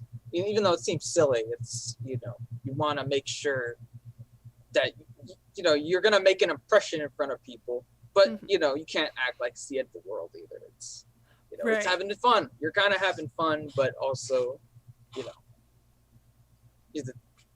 you're controlling a portion of what they see. So yeah, that is a really good point that we haven't touched base on yet. So scaring absolutely is a fun job, but it is still a job. No matter where you're hired, you have to be professional. You have to be on time for your call time, stay in character when you're on set, make sure you're on time from your breaks. Don't take advantage of, obviously take advantage of breaks in the sense of like stay hydrated and stretch and go to the bathroom and all that. But don't take advantage in the sense of if someone doesn't say go on set, like go on set on your own time, be on time for your sets. I'm losing my words, but basically be a professional person that people want to work with, but also have fun with it. Don't take it like too seriously. It is a fun job, but you still have to be professional. It's still a job. Treat it like a job. Yeah, be on time. What else? Let's see. Yeah, warming up. Take care of your body. Take care of yourself. Take care of your voice. Drinking water. Making sure you have enough to eat, that you've slept enough. Sleep. Beforehand. Yes, please sleep, because you're gonna be working long hours regardless of what haunt you work for. You're usually working at least a minimum of 4 hours. If you're working horror nights, it's gonna be more like 10, maybe. It depends on what role you have and what maze you're in and what your call time is and everything, but it's like 7 to 10 hours, so you're working until like 2 or 3 a.m. And you most likely will be working a day job to get the money, because it is a seasonal job and it starts at night. So get sleep, take care of yourself. It's a job, and take it seriously, but have fun with it, because you're scaring people. And what a privilege. You don't want to fall asleep on set. No, but what Angelique said before of like taking power naps, yeah, you could take power naps during your break, like your designated break time, but also make sure that you're back on set when you're supposed to be. Give yourself enough time to get back into costume. It's not your break is from this time to this time, so start getting ready to go back on set at this time. No. You're on set at that time, so you have to take that extra time beforehand to get ready if needed. Yeah, tagging your double out early. Be nice to your doubles, because personally I would get really pissed if she was even like 2 minutes late, because like my back is hurting. Get over here, girl. Why are you late for set? But also I understand, because there were a few times I was a little late because I might have trouble with the mask. I don't know. Like, take your time getting it on. But be on time for set, be on time for call. Treat your costumes and your sets and your coworkers and guests with respect, especially your supervisors. And don't lose your costume either. Has that happened to you? No, but when you have a lot of costume pieces, they can fall, and the loose articles can just go missing. Yes, one of the rules for Universal is that they keep your ID as like leverage to get all your costume pieces back, so that you don't lose or steal any of the costume pieces. You always have to check it out at the beginning of your shift, and then check all the pieces back in, and then they'll clean it for the next shift. So if you even miss a ninja hood, they will not give you back your ID. You have to give everything back. So treat it with respect. Even if you accidentally rip it, you still turn the piece in and let them know, hey, I accidentally ripped it here. Could you stitch it up for me, please? Thank you. Treat other crew with respect, too. Be extra nice to the costumes people. They might give you the best ninja hood, like if you have a preference, they'd be like, I like you. Here's your hood specifically. And the makeup people. Makeup people. Oh, dear God. Yes. Be nice to makeup people. They make you look the right kind of gross, People who make the masks and the gloves and everything, the props, the sets. be nice to everybody. Be extra nice to your supervisors because they're really cool people too. A lot of them used to be scare actors, so they understand. So even over communicate if you need to. If you're going to be late for any reason, if you need extra time for your break for whatever reason, if you got hurt or hurt a guest, like always let them know. They don't want any surprises. They need to be able to roll with the punches. So if you could give a heads up that they're gonna get a punch later, like let them know so they can prepare. Yes, definitely. They, especially at Universal, since they are corporate, they want to have 100% communication, open communication. Communicate effectively. So that if anything happens, they know what's going on. And they'll like you more for it because that means they could prepare themselves more effectively. Like if you're going to say, hey, I'm going to put time in, like my sick time in. I'm not feeling well today. I think I'm going to call out tomorrow. Just a heads up. I don't know yet, but I'm just letting you know now to mentally prepare in case you need to replace me with somebody. Like just give heads up. It can't hurt. It can't hurt to give them a heads up. So just be nice to them. And imagine being in their shoes. They're already stressed out, trying to roll with punches because anything can happen during this. Rain can happen. What did you guys do when it rained in the famous rain in 2018? Because it never rains in LA, but it did, like, throughout a whole shift that one time. What did you guys do?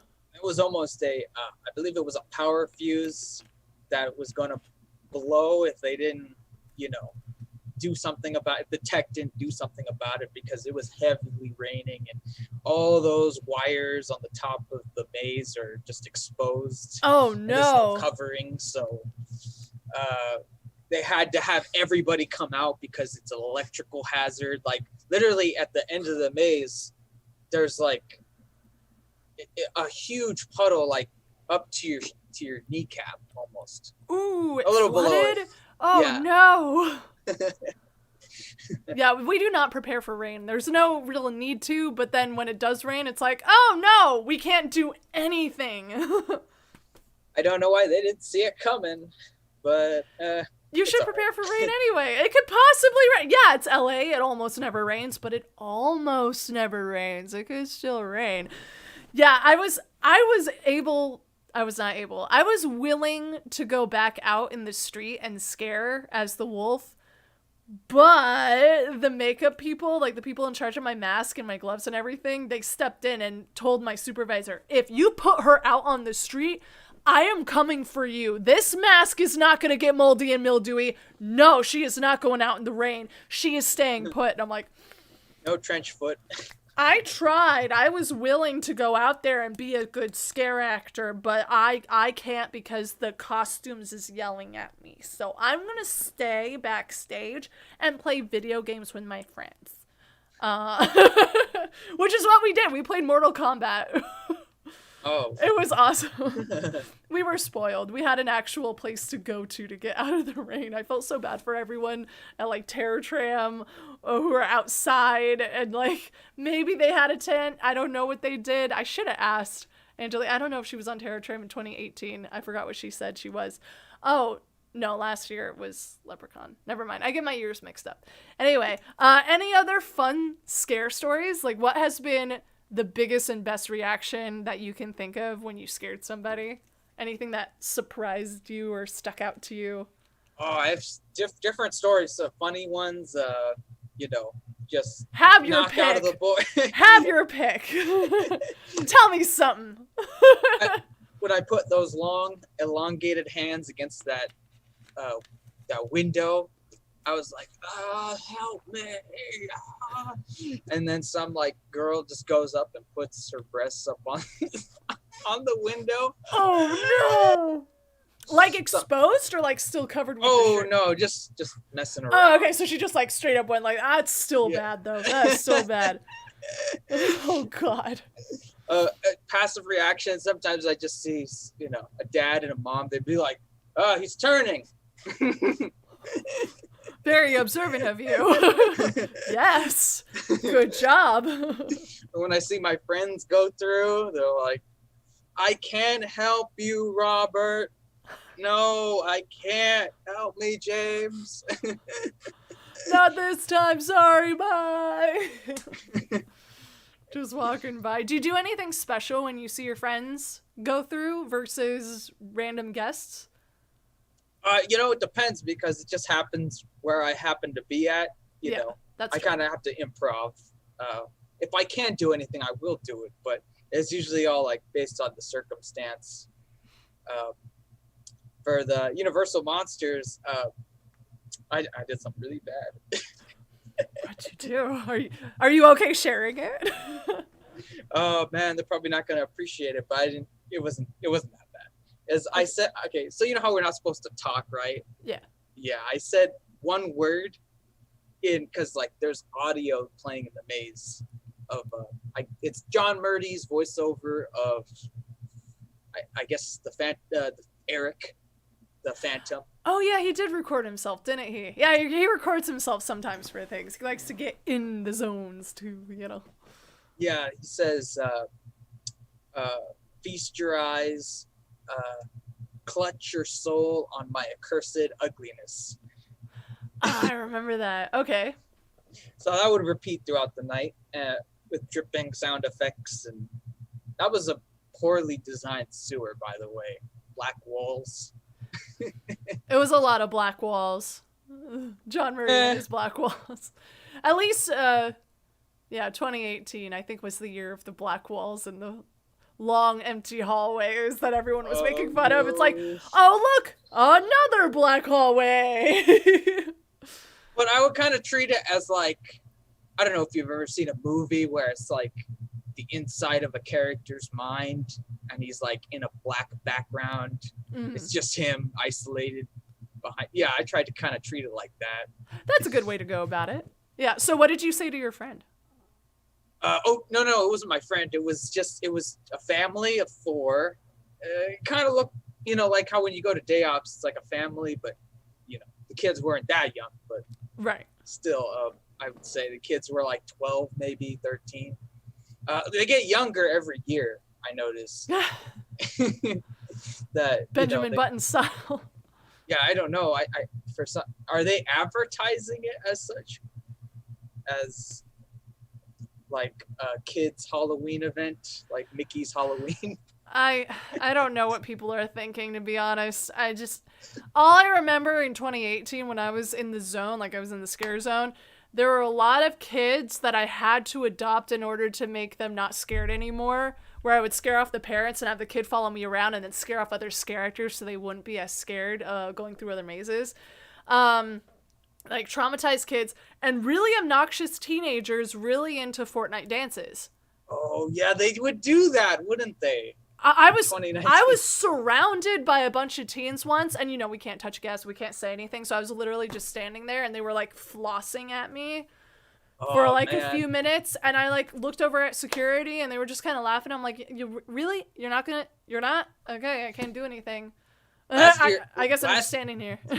Last year the recurring theme for the guests was like they would do something like that. Wasn't it? It was just like, hey, look down. I got you. It's like, okay, what now? Oh, but the stilt walkers, some of them would trick those guests and do it to them. It would be like they'd go around like scare them, but they would scare and like go off to the side and have that on their legs, so the guests would be like, huh, and they'd look down and be like, oh, you got me, and the guy's like, I gotta punch you down. No, okay. Like they were in on it. So it's fun when the Scareactors are in on the joke, like with the trends and stuff, but it's also like, come on, just let us scare. Like, I don't like being surrounded, having the Fortnite dances at me. You should participate. If I was another character, absolutely. If I was like a crazy clown or something, I'd be like, yeah, man, let's get it, But I was a wolf. What was I supposed to do? I was just like, okay, go away. I don't know. It really depends on the character of how we improv with you. Because if I'm a crazy clown anything goes. If I would make you laugh and then I'd make you cry, or vice versa. If you are dancing with me and you're cool about it, you're not like a jerk about it, then I'll dance with you back, but then I would like go around and then scare you from behind and be like, ha ha, and then I'd like laugh with his friends, be like, I got him, right? Oh, now I got you, and just run around. But if you're a big intimidating character like a werewolf, you're really limited in that sense, because like you have to be scary. You can't be a goofy wolf, you know? It takes away from the character, especially if it's a character from a movie, which I was, because I was one of the wolves from Trick or Treat. So, you know, I had to like... Wait, you were in that maze? Not the maze, I was in the scare zone. So the opening ceremony, I don't know if you've seen the opening ceremony, but I was the wolf in the blue dress that would run up and roar and then charge the crowd. That was the best scare zone opening ceremony ever, because it had my favorite. Well, it had the Marilyn Manson opening. Well, the dubstep opening. Yeah. I will tell you, there were quite a few times that I was like late. Okay, so I don't have a lot of videos or pictures of me scaring, and if I do, they're like so blurry I can't show anybody. And if I do have video, it's like me backstage with just my makeup and not the mask, and I'm not allowed to share any of that stuff, right? So I went on YouTube and tried to see if anyone recorded me scaring so that I could post that to my TikTok soon. Coming soon, by the way.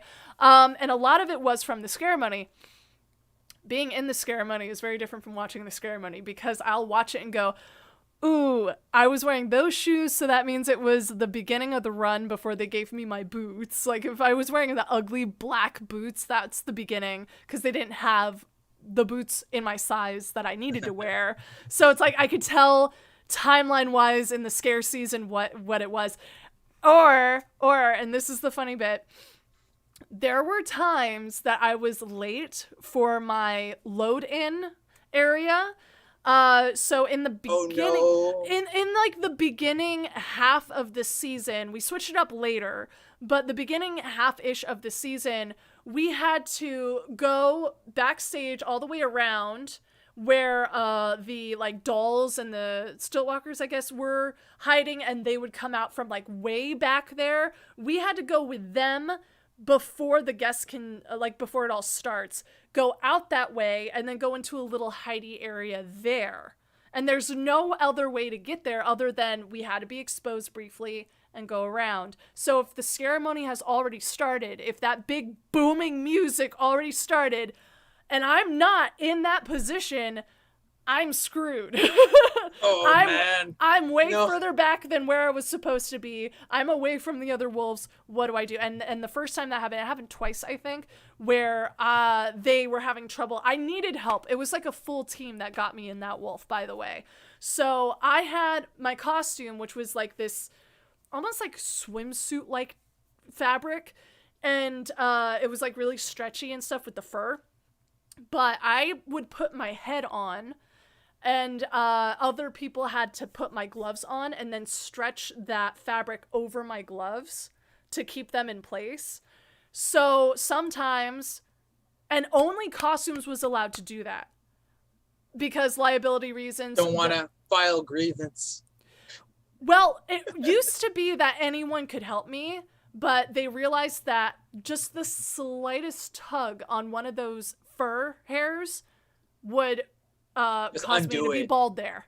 Like it would just the lightest touch, and there goes that fur. So I was already balding on my arms because of them pulling it back and then over my gloves. So then they changed it like a few weeks in, saying only costumes is allowed to do this, and they had to be like trained on how to like slip their hands into the fabric, stretch it out, and then over the gloves so that they don't like tug too much on the fur.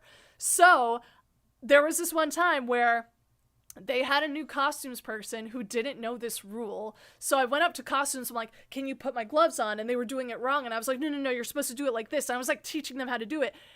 And I hear the music start and I'm not even in position. I'm like, just put it on anyway. I need to be out there. And like I sprint and like ducking through. And it was like I had to go through a queue line for Shrek 4D or something. Like it was all the way back there. So I'm like ducking and weaving through this queue line, going with them. The music already started. Someone stopped me and they were like, no, it already started. You can't go out there and get into your hidey hole because they're like the main people have started. Oh. And I was like, You know, what am I gonna do? What am I gonna do? And they were like, you gotta figure it out. I'm like, okay, I'll just walk a little faster to get to my point. So it gets like that. My queue started, and the wolves come out of their hidey hole, except for me, who's all the way back there. And I'm like, kind of like being a wolf, but like more aggressive to try and like catch up to them.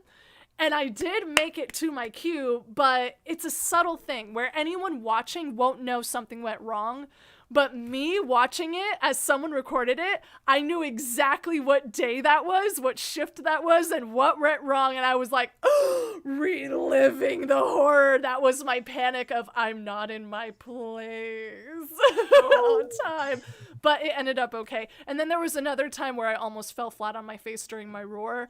Because it was like running and I had to like jump into position and roar like this, and I was really top heavy with the head.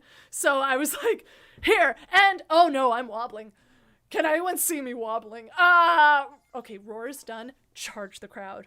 It was like, there's a lot of monologue going on in those ceremonies, you guys. I was panicked. But it was fun. It was an honor. Yeah. Like you said, they aren't always, something isn't always what it seems sometimes. There's always something else going on, I swear to. Also, I said this in my interview. I interviewed 2 of the other wolf girls in my maze the last time I went live, and we were reminiscing about the ceremony a lot of the time. And working with the gloves was tough because they were just weirdly shaped. No, it didn't fit anybody. It was like, it was weird. So, and also we couldn't see because our eyes were in the mouth of the wolf. I don't know if you were aware of this. Our eyes were in the mouth of the wolf head, so we had no upper, lower, or peripheral vision. And in order to make the wolf look at someone, we had to look down. So we couldn't see ever. And I would howl or like pretend to sniff sometimes just to like look up and see who's around. But it was like a way of doing it in character. Yeah. So in the ceremony, we were beating up the guy dressed like a vampire, right? So Mackenzie, the other full transformed wolf, she had to slap him across the face. And then he was like thrown into me. And I had to shake him and then throw him to the other half-transformed wolf. So Mackenzie didn't want to hurt him and didn't know how to, like, the strength of the glove or anything. So she just did the lightest glide across the face. And he had to put all his acting energy into it, like, oh my God, it hurts so bad. So we were so gentle with the gloves. And then it gets to me and I'm, like, clunky and stuff. So I just, like, gently place my hands on his shoulder and push him ever so slightly side to side, but it was all his acting. So kudos, Nick. Thank you for making it look like we were beating you up when all we were doing was but it was a lot of fun. It was a lot of fun doing the ceremony. But yeah, that's where I was. And there were a lot of teenagers doing Fortnite dances, to get back on topic. Really obnoxious teens. And a lot of traumatized children. So I don't know what people are thinking. I think, like, parents are like, let's drop our teens off so they could have fun. It's not our problem anymore. And then they run rampant with what we're doing. Like, they do not respect us. Most of them. There are some good teens, of course. I'm not, like, trying to overgeneralize. But from my experience, a lot of teenagers do not know we're human or care. Well, that's why I say, like, you gotta have to have a personality to the character in order to make it charming so that they don't disrespect you, if that makes any sense. Because, I mean, I remember going my very first year in 2011 and seeing the different stuff that the actors would do. They treated it like they were real actors in a theater play. Like, they would, you know, do, like, these little, like, subtle, like, you know, gestures that would kind of play off of something like, oh, I get what he's doing. Or he's like sawing off some girl's leg and he's like, you know, being very characterly. Yeah. Like Disney. In a way, yeah. But it's always good to know your character inside and out, know their motivation, know why they're there, what they're doing, etc., so that if there's ever a guest that tries to mess with you or like improv with you, you know how to improv back and like be in the moment, stay in character, but you know, put them in their place a little bit, you know? And it feels natural, like they've gone into the movie dimension world, I guess. Exactly. Like they want to feel like they're in the movie, like interacting with the characters, I'm sure. But if the character interacts back in character and can still scare them or mess with them in some way, extra respect for that actor, of course. Do not drop character. So, Robert, we have about 5 minutes left. Are there any other fun stories you'd like to tell or any other advice you'd like to give new scarers?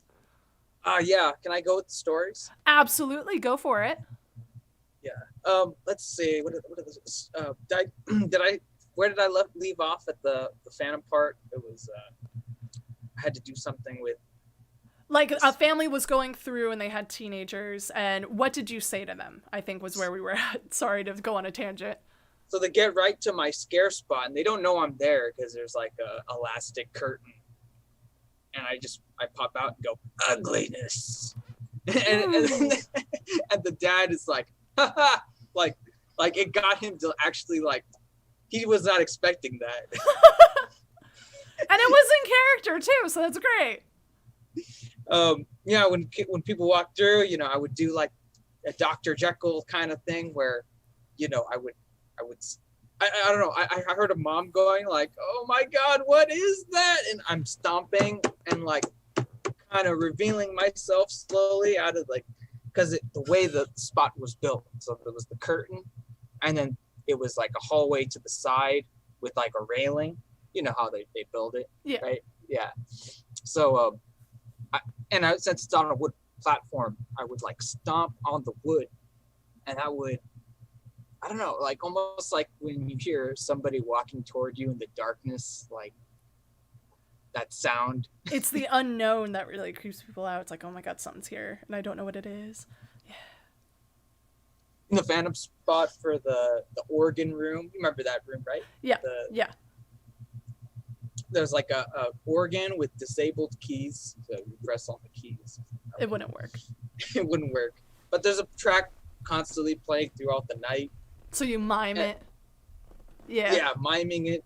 I kind of know how to play music. I don't know how to play piano, but I know how to play guitar. So that's good. You know, it's just the notes I don't know, but you know, I half stepping and whole steps, you know, just to really get that feel. But I also do what the Lon Chaney actor would do, you know, how he would be like, you know. Yeah. Another story. One is actually caught on, if you go on, what's it called? Imagination. Inside the Magic. That's right. They caught a video of me in the second spot with the black walls. And after you hear, my accursed ugliness, I step on the trigger and I like reveal myself, like I back out, and then I take my curtain and I swoop and I disappear into the darkness. That's so awesome that that's featured like that. That's so cool. What else? Oh yeah, and then the final spot in the very end, there's like the mummy, the phantom, and the werewolf. Mm-hmm. It's like a finale with like a stage light at the end that kind of creates like this hypnotic, like I'm being summoned towards the light. Mm-hmm. So mummy would pop out, they go into the next room, then I'd pop out. But I had difficulty with that scare because it was like, what is this? It's like, people were confused.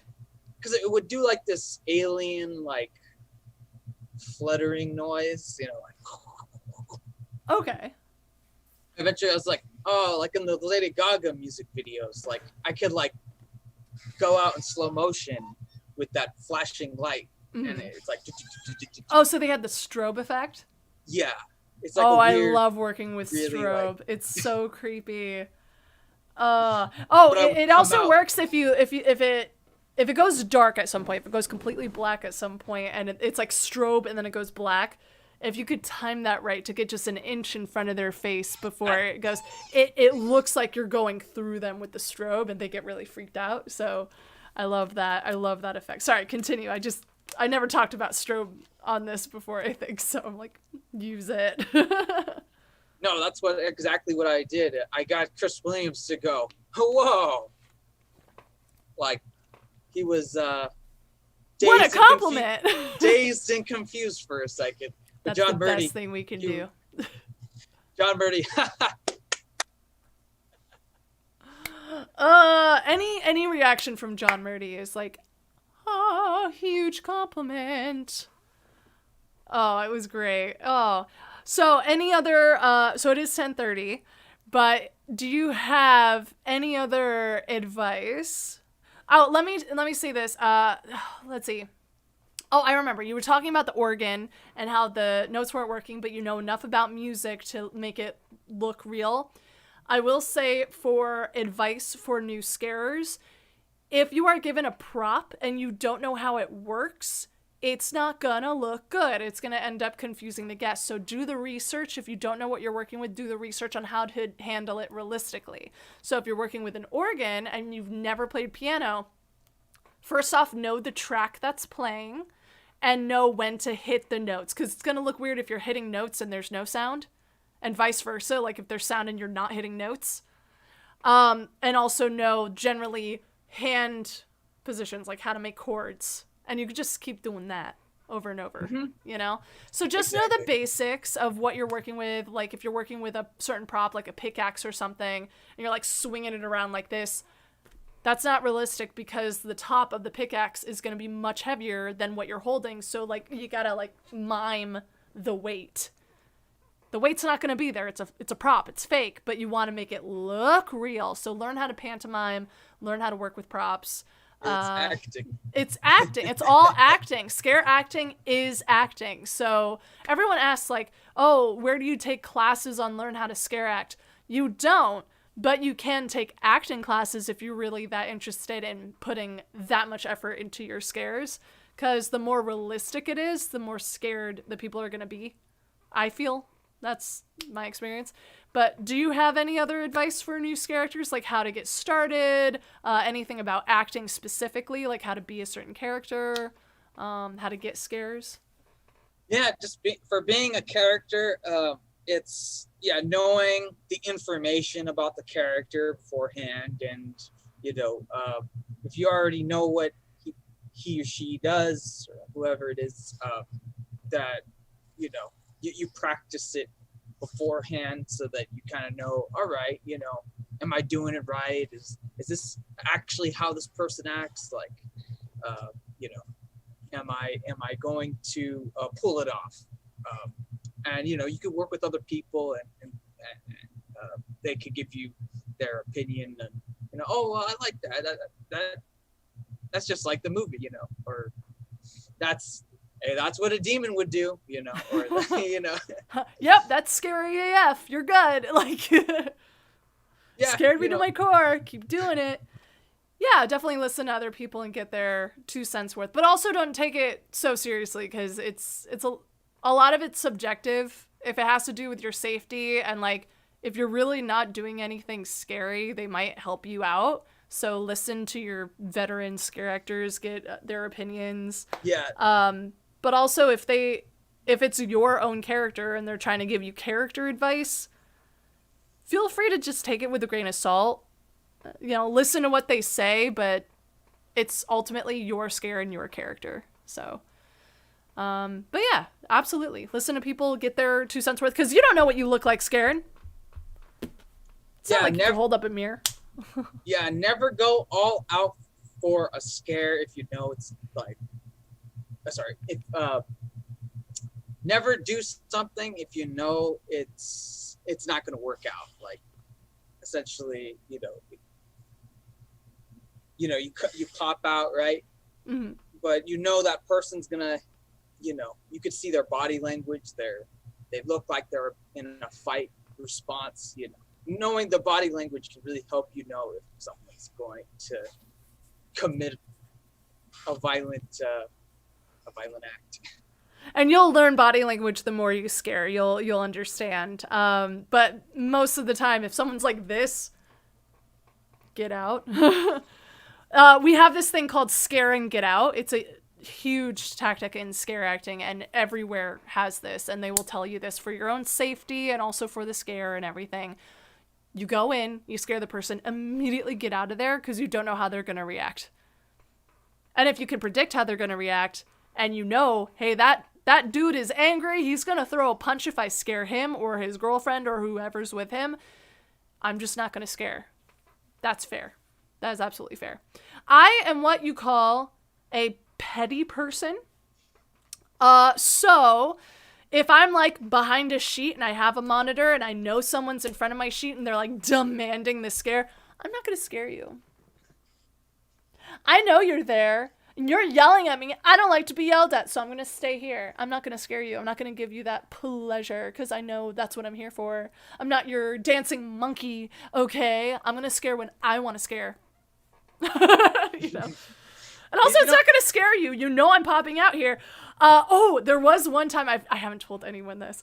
There was one time where I got one of those people, and I was, I forgot what maze I was in. I think it was a nurse in the American Horror Story maze. It was like one of those nights where I had the sheet, I had the monitor, and there was this one girl with her other friend. They're both teenagers, and the one girl was like, come out, pop out and scare me. I dare you. And she's like gonna throw a punch, almost, but you could read people. When you've been scaring as long as we have, you could read people. She was all talk, and I called her bluff because her friend was like, come on, let's go. Let's move on to the next one. She's not gonna pop out.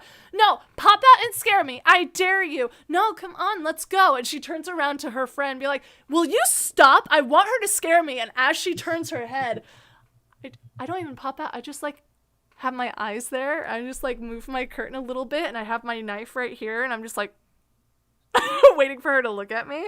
And she turns around and sees me. She's like, oh my God. I'm like, hi. I'm here. What do you want? So, you can always have fun with them. If they're messing with you, you can totally mess with them back, but read the situation. The only reason I did show my face at all because she was like this. I normally wouldn't, but I called her bluff because I know better. And even if I didn't know better, I would have learned in that scenario. I'd be like, okay, I was wrong. She punched me in the eye or something. But I read the situation as she is just acting tough for tough's sake. People do that sometimes when they're scared. If they're scared, they will overcompensate and try and look tough. But you could sometimes tell. It's like, oh, I'm going to call the bluff. Hi. And they run away. So you'll learn. But yeah, I'm what you call a petty scare actor. If you're demanding a scare, I'm not going to do it.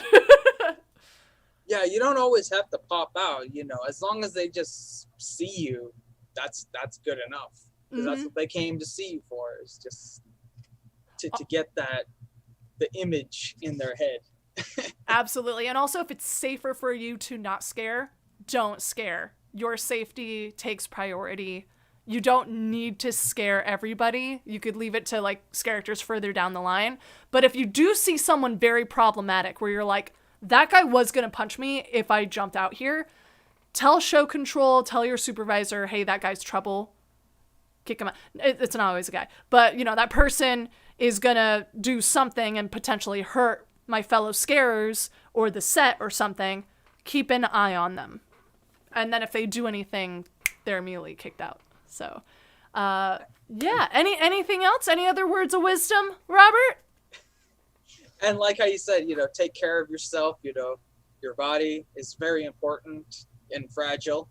And like you said, don't overexert something just to get a really good scare. I know it's tempting, but you pace yourself. Pace yourself, and listen to your body. If your body says, no, don't do that again. It's best not to have an injury later on. If you hurt your arm, maybe kick. Use your leg or something. Mix it up. I don't know. Get creative. Take a night off. That's perfectly fine. Take care of yourself. Absolutely. Is there any social media or projects that you'd like to promote to close this out? Well, I got something in work of progress. It's an LLC, but that's not fully materialized yet. So keep an eye out for something that he's talking about. I don't know what.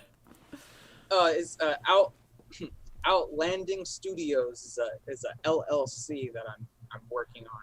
Oh, congratulations! Group, yeah. We're trying to make movies, but short films, and see where that goes. That's awesome. Well, if you ever have something in the works, let me know, and I'll see if I could promote it for you, because, thank you for your time and everything.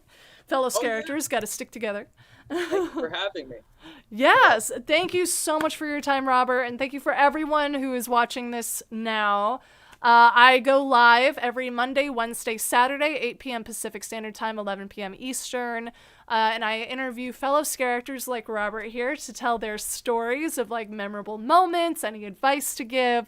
So if you're interested in scaring or just hearing about scare acting in general and just fun stories, chill time with friends, be sure to check in for those future live streams. The next one, what day is it? Saturday. The next one's going to be Monday at 8 p.m. Pacific Time, 11 p.m. Eastern, so be sure to watch for that. Thank you so much, Robert, for your time, and I hope you have a great rest of your night and scare season, even though we're not scaring.